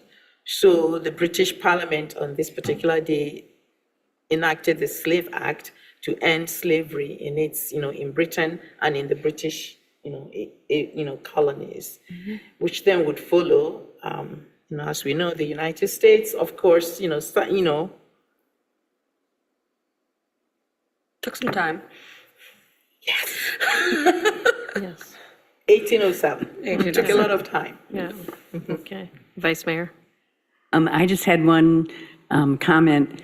As you travel east to west, across our nice city, you might want to try to avoid High Street for a little while, kind of by where your business is. Yeah. Because they're doing work on the bridge. So you might be able to access Broadway or Broomfield if you really need to go to the west. Anyhow. I would also like to announce that if you are a film buff, the Central Michigan International Film Festival is April 3rd through the 7th. And you can find a list of their movies that they are, that they have presented. And I think that there's a lot of good movies, there's a lot of older movies, and there's a lot of new ones out there, and I think that everyone would find something to enjoy. Any other comments?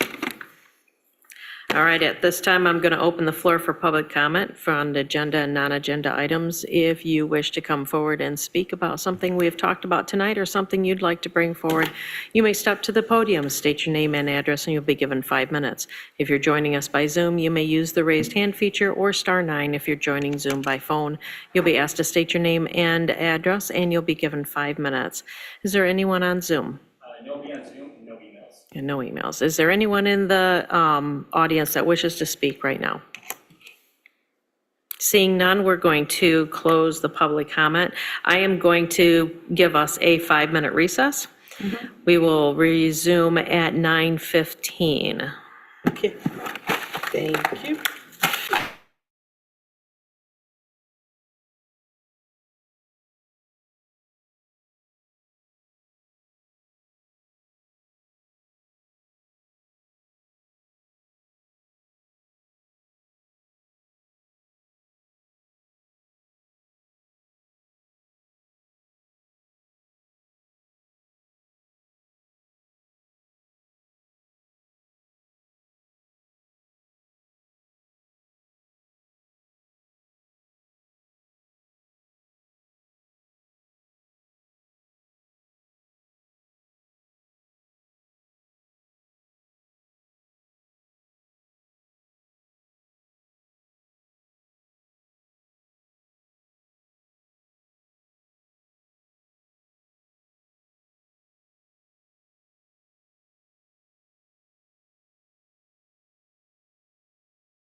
it to Mike Homier and his team, and they formatted it and put it together, and this is the first draft. Okay. So I'd like to go through it literally line by line. That way, we're not jumping all around, and we can do it in some orderly fashion so that I capture what everybody is hoping to get out of it. That's good. Okay. Can we take this CPSM? Yeah. We're stuck. Thank you. Just so nobody's confused about what we're talking Yep. about. Confused. Are you projecting or you're just no projection? Okay.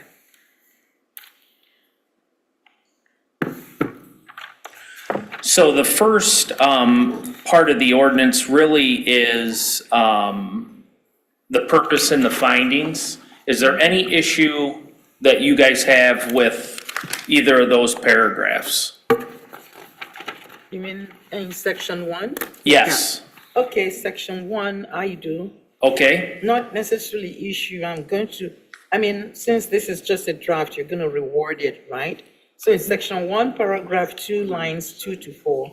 Thank you. I'm kind of really mixed up because it's the wonky lines there.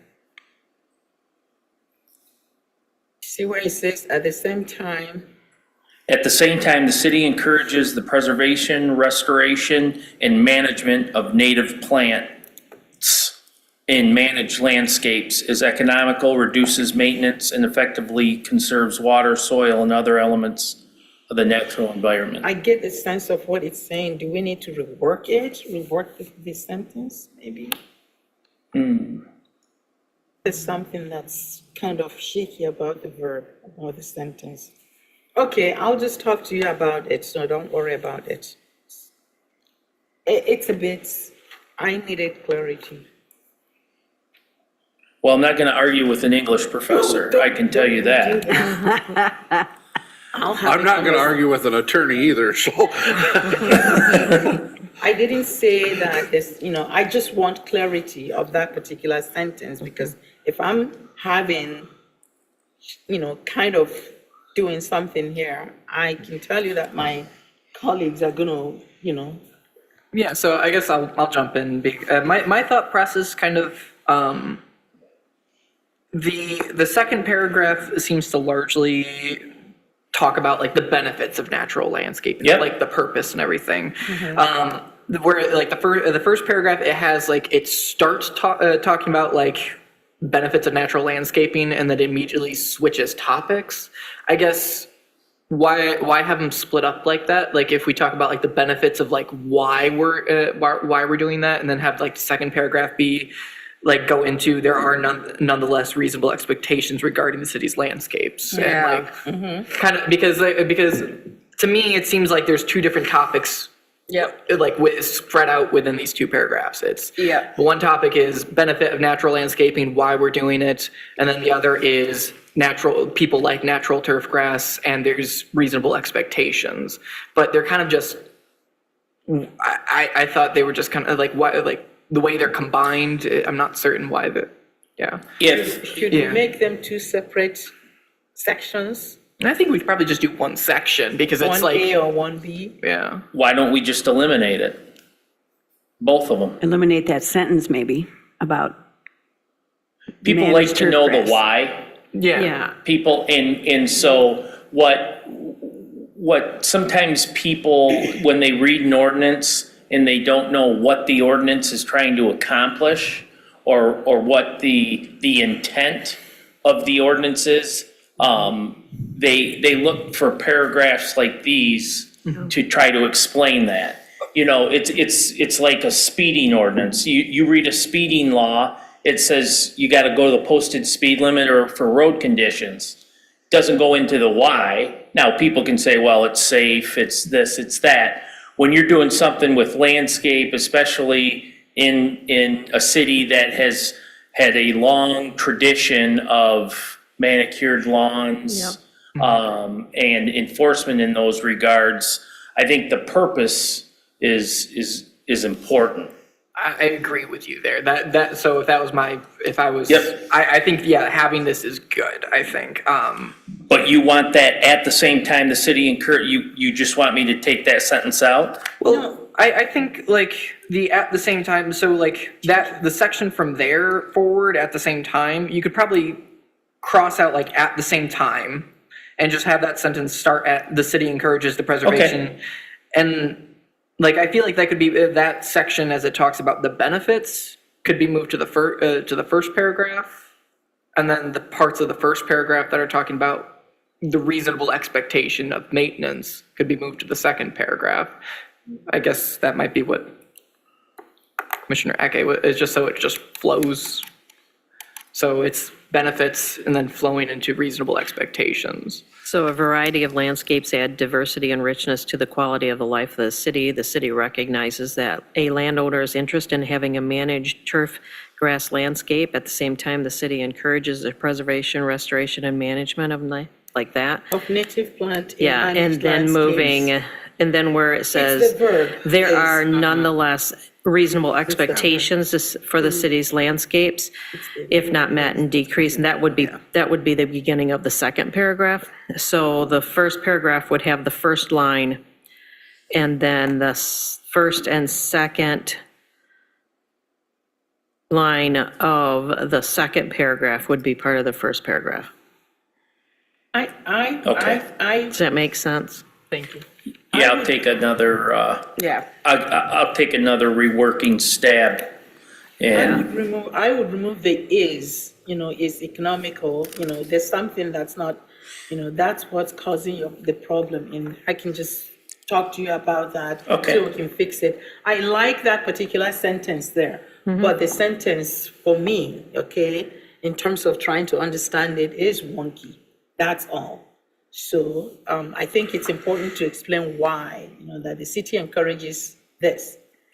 Just rework it. I can help with that. And at the same time, the thought was that we didn't want it to be that there was no regulation. This isn't taking place of just whatever grows, you're good to go.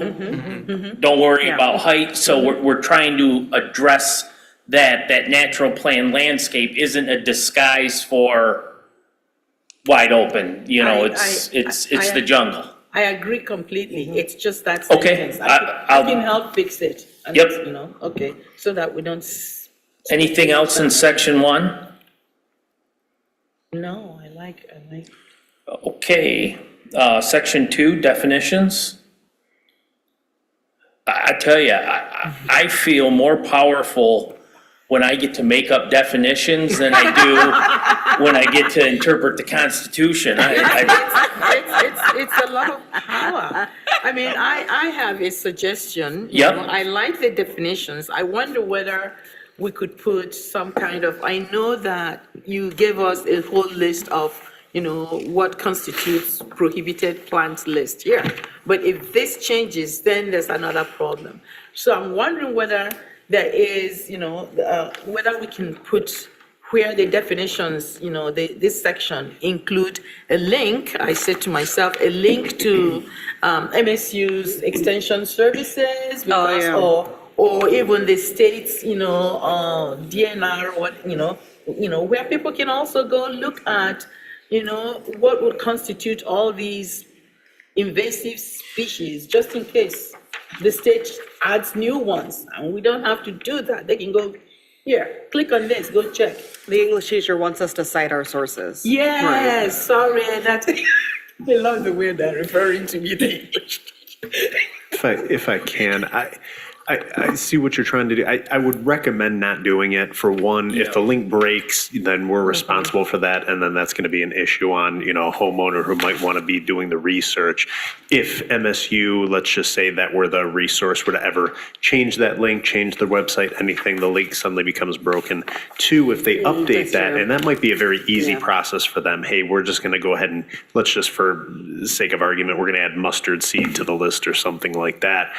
Our staff would then have to keep up on that list on a daily basis then to make sure no Yeah. updates had been made. I think it would make sense that if we're going to declare certain plants as noxious, that we do have them here listed within our ordinance. So what happens to this that we just got? How do we, are we going to attach this to this particular document? Or, I mean, a compromise would be just put in parentheses, consult, take a look at, see MSU's this, and we don't place the link. So they can look at MSU's Well, extension it's- services for. It says that in here, under native plants, it says, a copy of which shall be made available upon request. So I think that we okay. can do that for, is it part of the noxious weeds as well? Okay. The harmful vegetarian harmful or vegetation, Yeah, invasive species. the harmful vegetarian. That's not right. The vegetarian bite. Colin Farrell's movie. Move on from that point. Yeah. Oh my gosh. Wow.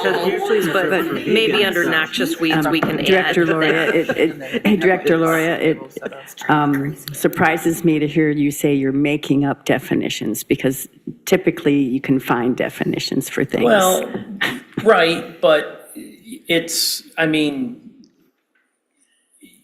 definitions are interesting. They are. They're, Define normal. I mean, cultivate, I mean, just alone cultivate. we I can had go to quite the one discussion. dictionary and you're not gonna like what it says about maintaining it and caring for it and all that, so. And that's the reason why we had definitions created. Yeah. For the understanding of what we need in the What, city. and what your desire is. Yeah. There we go. All right, thank you. I do have a question on, what maintain means. Because if it's keep in existence, that's very broad, If it is keep in a particular state or condition, taking the necessary actions to prevent deterioration, that's more work and, more restrictive, I would say. I would add infestation, because you don't, Yeah, I think if we were to include the second portion of it, it would be to prevent deterioration. Deterioration. Thank you. It would be then defining, well, I guess, what does deterioration look like to us as the city Yeah. commissioners or the city It would be like where the wild things grow. You like definitions, I know, Paul. Or maintain means to take action or processes involved and keep something in good condition. Yeah.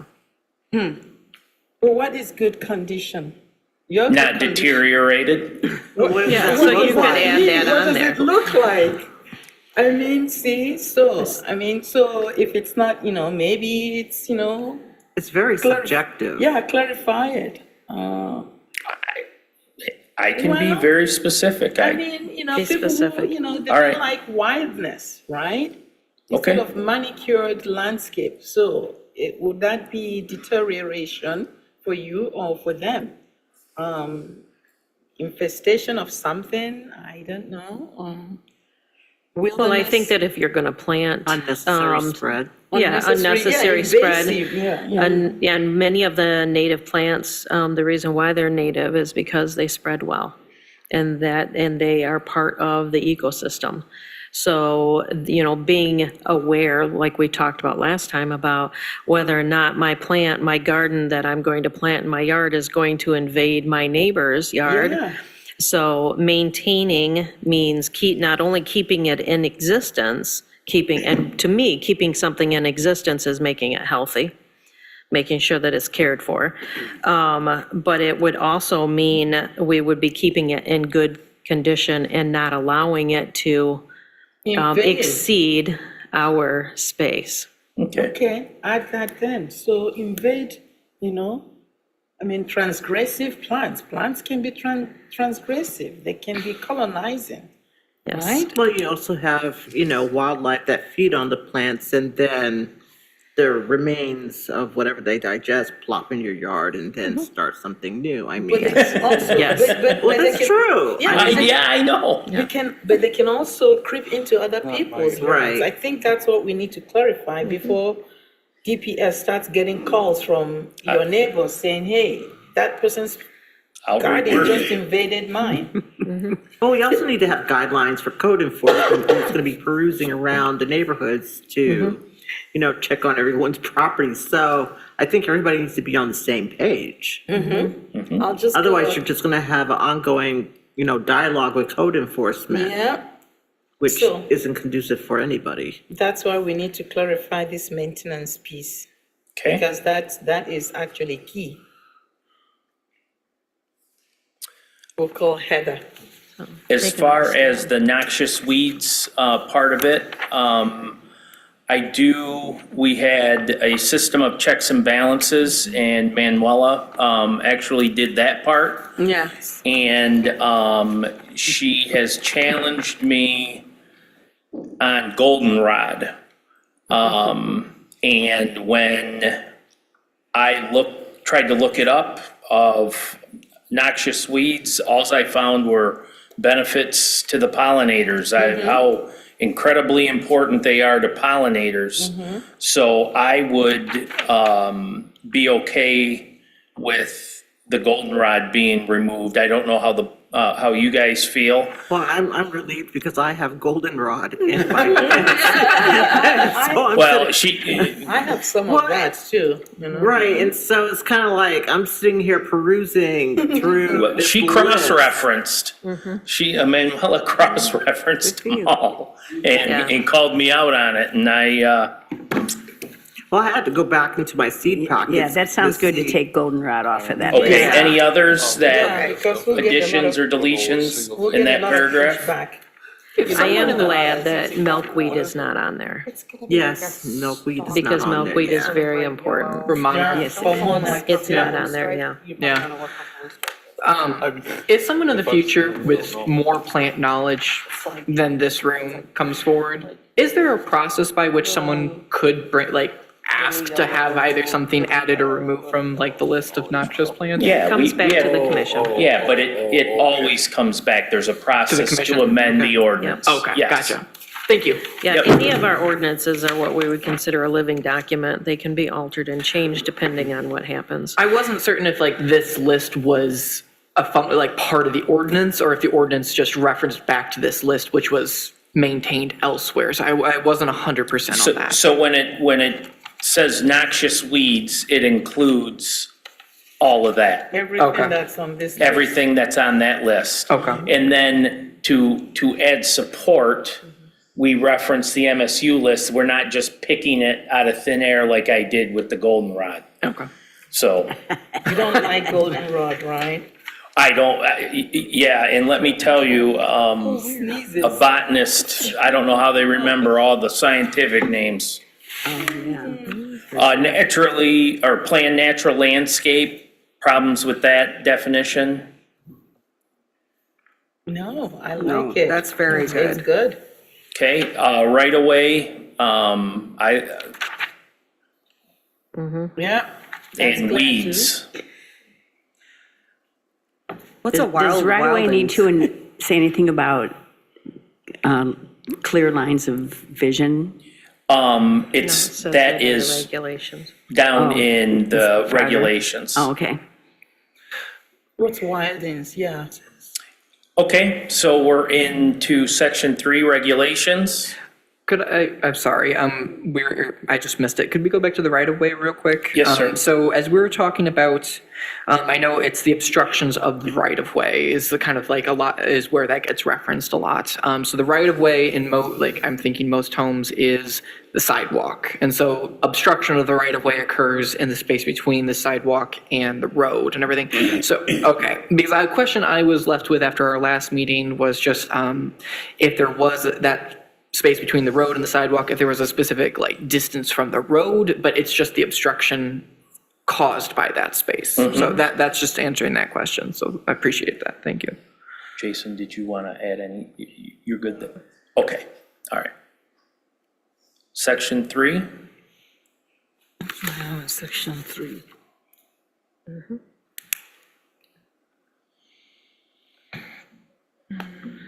Section 3C, I have a question.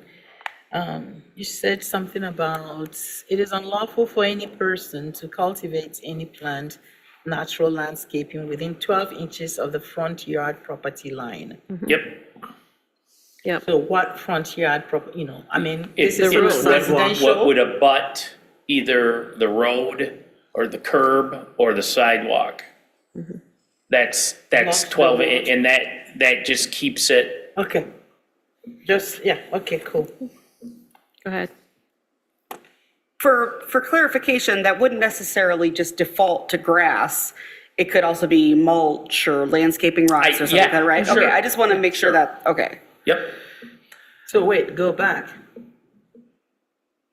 So let's say hypothetically, this is the property, your property ends there and that's the road. So what is this particular section C saying, using that?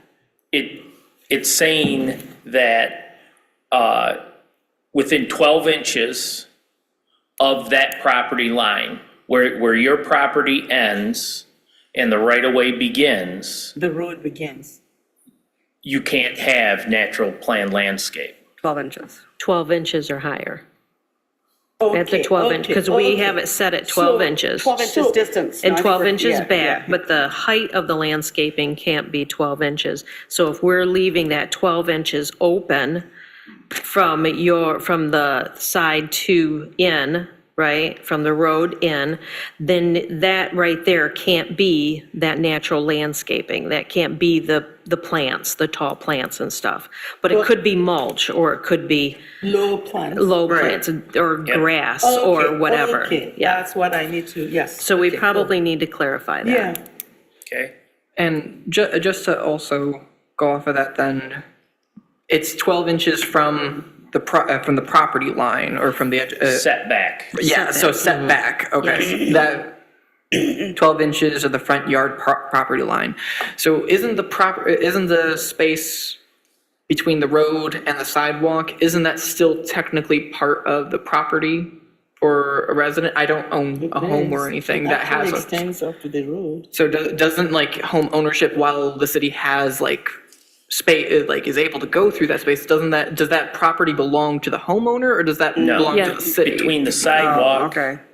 between the sidewalks is the city right-of-way. It's the city right away, but we still pay taxes for that little strip. And mow So it. you own it. So you own it, Yes. okay, so, But the city has right of way. okay. Am I right on this, Mike?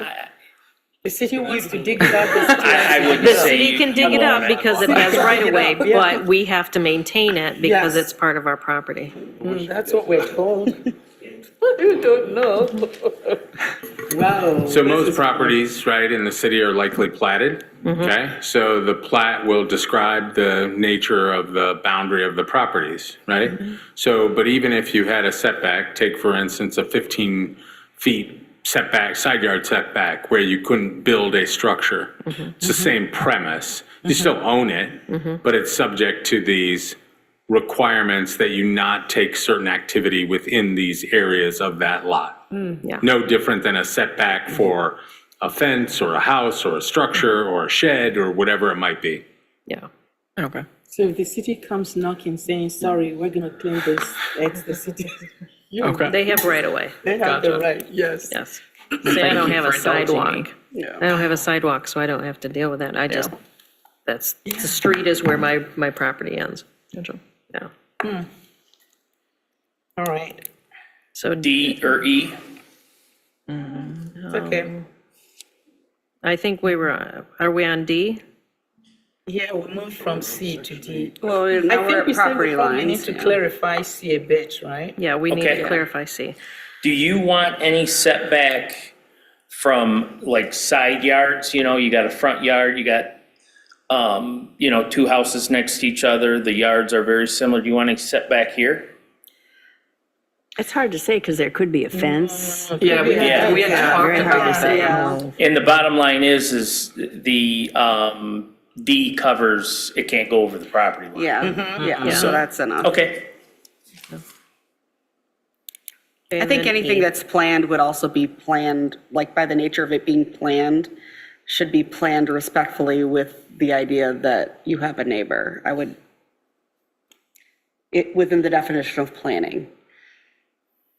You're just going to have to tell the squirrels and the birds. So not to under move planned their things across natural the fence. landscaping, the definition up there, you might want to add something about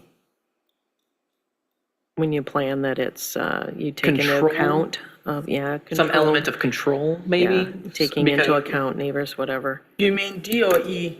This is going back to planned natural the definition of planned natural landscaping. Because as Liz pointed out, if it Intentional grows up to the property line, do you have a responsibility to make sure that it's not spreading over to the Over to next your lawn neighbors, yeah. as part of that planning? So maybe just add means a planned, intentional, maintained, and controlled landscaping. Oh, yeah, there you Okay. go. Because if it's constantly growing over to the next lawn, then that's not really Yeah, something. they'll be right, right. calling you all the Yeah. time. That's what I was trying to say earlier. Okay, got now there. we're on to E in section 3. Section 3E. Okay. I'm okay with that. Even though, as you said, Mayor, that many natural landscaping plants are also invasive. Native plants are, Yeah. Generally. yep. Section 4, I have a question. on section 4? Yes. Okay. So what's the relationship between 4C and 4 and 3C? 4 and 3. Yeah, 4C, 3C. I need clear, the area in violation is part of a residential housing plot under development, the land under development for sale by lot for listing. Is that mine or yours? You want to comment on Is that, there, Mike? is there a relationship between 4C and 3C? For some reason, this kind of, I, The area, okay. Oh, Area in violation. Okay. Okay. Be resolved or changed, right? 4A says that this is an exception to 3, except subsection 3B, there are no exceptions. Well, 4A is a rule that subsumes all of 3, right? Because all you'd have to say is, this is a natural or unlandscaped area, which is now an exception to all of 3 except for 3B, which involves obstructions to vision in the right of way. On agricultural land.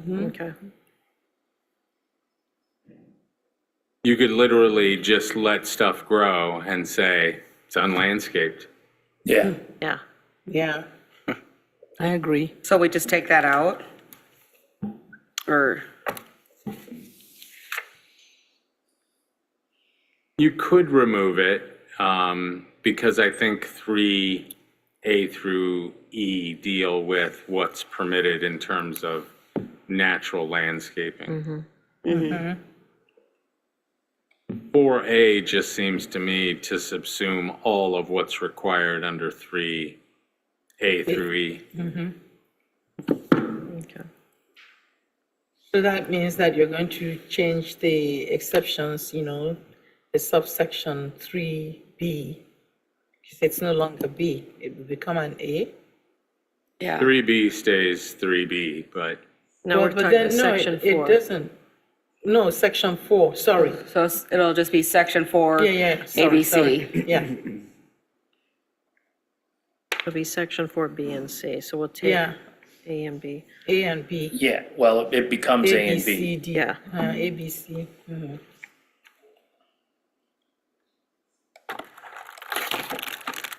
Okay,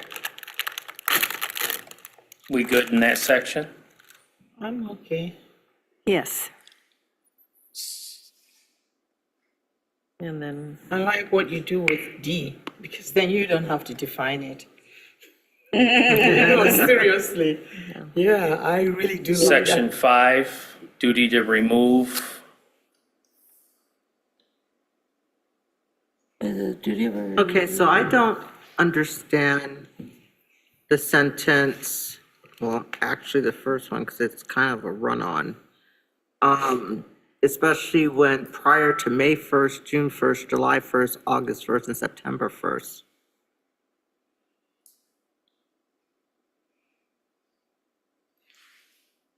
That was kind of confusing to me. I was a bit confused by that one too. Well, it sounds like it's dealing with the entire growing season.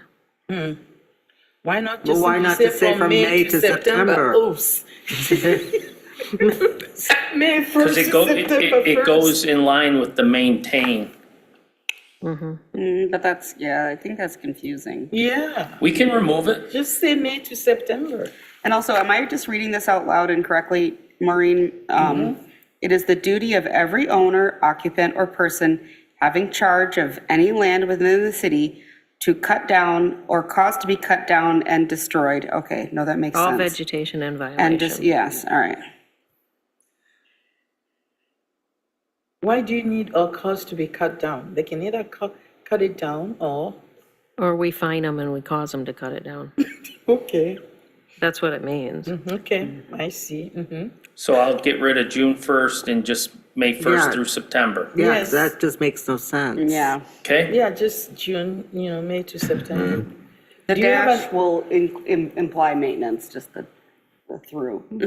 Section 6. Section 6.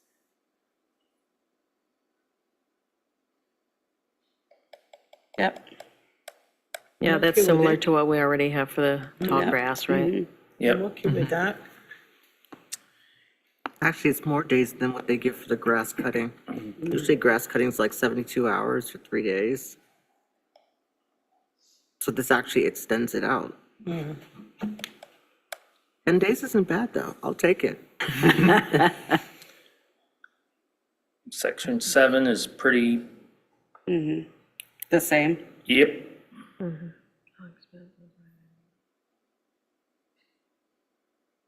And D, make sure Wait, you, so section 7C, not that I remember everything that we have under this ordinance.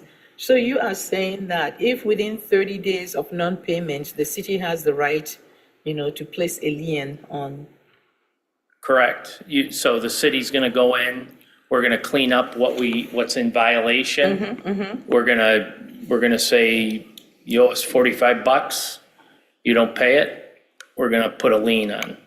okay.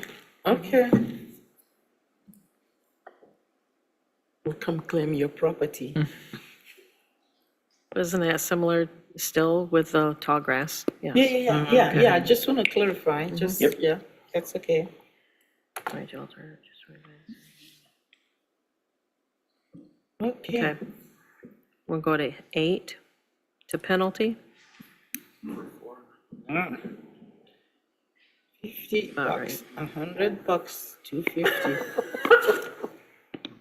Don't go spreading that around. Who was that? What? No, I was just moving on. I was at section 8. I was reading it. And I noticed that for $400, I can just not do anything with my lawn a year, and it's cheaper than mowing it. Well, the problem is it's If you do it more than subsequent once, violations, so yeah. we're gonna be ringing you up.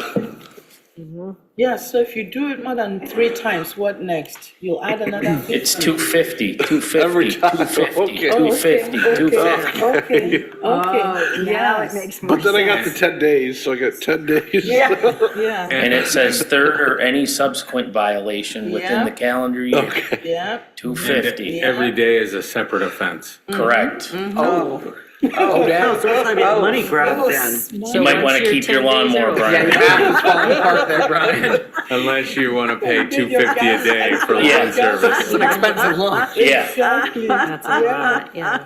Yeah, that will teach you. all right. I mean, the repealer, severability, and effective date, I'll get these Okay. changes and, Yeah.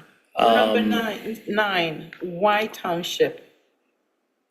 That was a typo on my part. Okay. I was trying to multitask.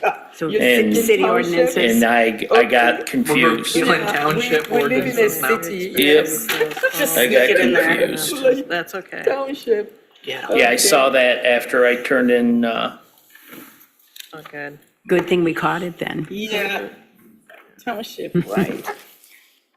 all right. Thank you. Thank you. This is excellent. Paul. Thank you, thank you, thank you. Thank you, Manuela.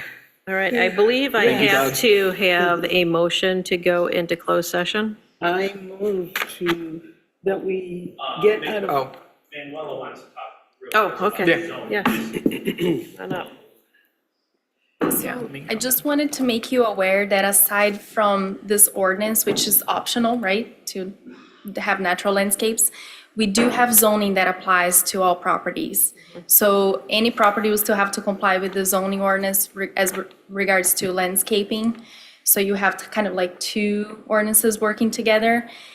We went through the list of the requirements in the zoning ordinance, and I didn't find any particular conflict, aside from the fact that we do have a city planner prohibited plant list, which I put in the dais for you to look at.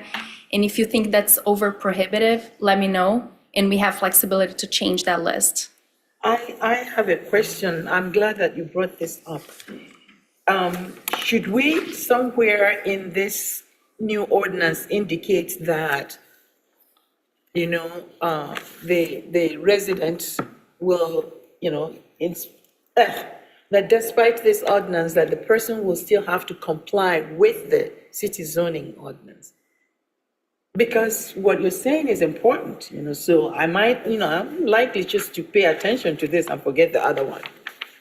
So that they have to know that they have to think about the two together, that the zoning ordinance, you know, still applies to the properties. So somehow we need to indicate that in here, maybe it's slight language or one sentence. It's common to do cross-references, but I will rely on the attorney. I just want to make sure that somebody think it's- doesn't say, okay, I think it's probably worth a discussion, just because as I'm thinking about this pragmatically, obviously you have grandfathered issues. You know, my landscaping predated the zoning ordinance, you know, and at what point do you kind of draw that line? So I think it'll probably be worth some conversation on the back end as to how we want to frame that, because I don't want someone to look at this and say, well, I'm trying to do this natural landscaping, but I'm supposed to have this kind of, you know, landscaping according to the zoning ordinance, even though, again, their landscaping may have predated that ordinance. So why don't, I'll get with staff, we'll talk Yeah, about that on the figure it back end out. and just see what would be the best way to present that. yeah. Manuela, do you see conflicts between the two? So not much. There are overlaps. It's really the plant list that was raising to the top to me. But just to give some examples of the zoning ordinance kind of requirements that we have. So if you're doing, let's say, a new development, we may have a minimum percentage of your front yard that must be planted. And then we do have flexibility with the plant materials aside from the list. We do have screening rules, and those are very important for zoning. So if you have even a parking that was built prior to the 2018 ordinance, but with the previous ordinance, we have those kind of high shrubs to screen parking from the public realm, and those will need to be maintained. So someone thinking, you know, oh, I want to go with my natural landscape and let me remove these bushes that are too trimmed or something like that, they would engage into creating a non-conformance issue in that situation. So those are the kind of more important items. And then we do have a cross-reference to the American standards for nursery stock in terms of when you're planting anything to comply with the ordinance, it has to comply with that standard. And that standard is really just dictating best practices to ensure that those plant materials can live and be, you know, healthy. So I'm not too concerned with that, but I really think it's mostly the list. So that's why I put this together for you. And I went through some research to find overlaps with external sources, and I couldn't find much or many overlaps with federal, state, MSU lists of weeds, invasive species lists, that kind of thing. I reached out to the previous city planner. He also couldn't tell me exactly the origin of this. So I just wanted to put this on the table in case you want to add flexibility and remove some of these plant materials here. There's one very important one about zoning though, hazardous landscape, because we want to ensure that we're not hurting pedestrians and cyclists. We do have a prohibition on ground vegetation and shrubs within 2 feet of the basically the front lot line. Oh. To not have anything that may hurt. Yes. 2 feet, so that is a conflict. So anything with pines, thorns, or needles, you see that as a conflict with the natural landscape plant materials that folks may want to add as part of this ordinance? What's that? Could be It roses. could be, yeah, I mean, we should be prepared Spines, for thorns, or needles. cannot anything, be- yeah. You don't want to exclude roses. Bush. She says just, so the way that, just 2 feet in the zoning ordinance, and we have it as 1 foot. I wouldn't get so hung up on the distance, though, more or less the plant types that Manuel is talking about here. So things like, again, coming back to a milkweed is not going to be in violation of that proposed or of the zoning ordinance. Yeah, it's But a just, large but rose bush roses, could be, yeah, that would be not in compliance. Yeah. And if you're planting your roses that close to the curb, you're looking to get them salted in the wintertime and killed. So, you don't want to do that anyways. And even if we're looking at that 12 inches, you wouldn't be planting at the 12-inch mark. You would want them back anyways, I would think.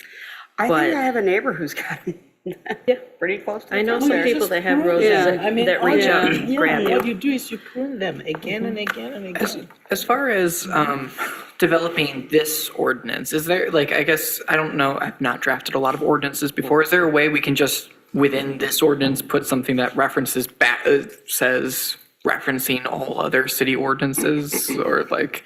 Yeah, that's what I was saying. not generally a problem, right? It Okay. would say something like,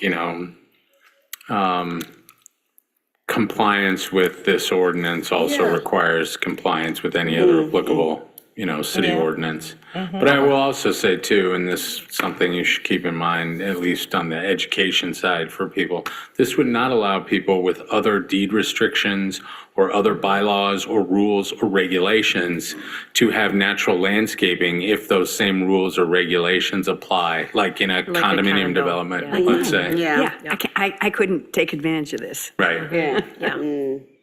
So we probably can't need take something in advantage there of that helps people understand that it Yeah, has to be so- within their ability in their space. Yeah, a simple sentence saying that, this does not grant them authority if they're governed by some Yes. other rule or regulation. Yes. Okay, yeah, it's important. Right, thank you. Thank you. Thank you. All right, I will entertain a motion to go into closed session. I motion to go into closed session pursuant to subsection 8H of the Open Meetings Act to consider material exempt from discussion or disclosure by state or federal statute. I second. All right, all those in favor say yes. Yes. Excuse me, Mayor, we need Yes. a roll call. Oh, Oh, sorry. So Commissioner Wingard, yes. Commissioner Chapman, Yes. Commissioner Bush, Yes. Commissioner Ake, Yes. Commissioner Rollins. Yes. Vice Mayor Alsteiger, Yes. Mayor Perschbacher. Yes. Motion carries. All right, we are going to take a 2-minute break so that those that need to leave can go. Those that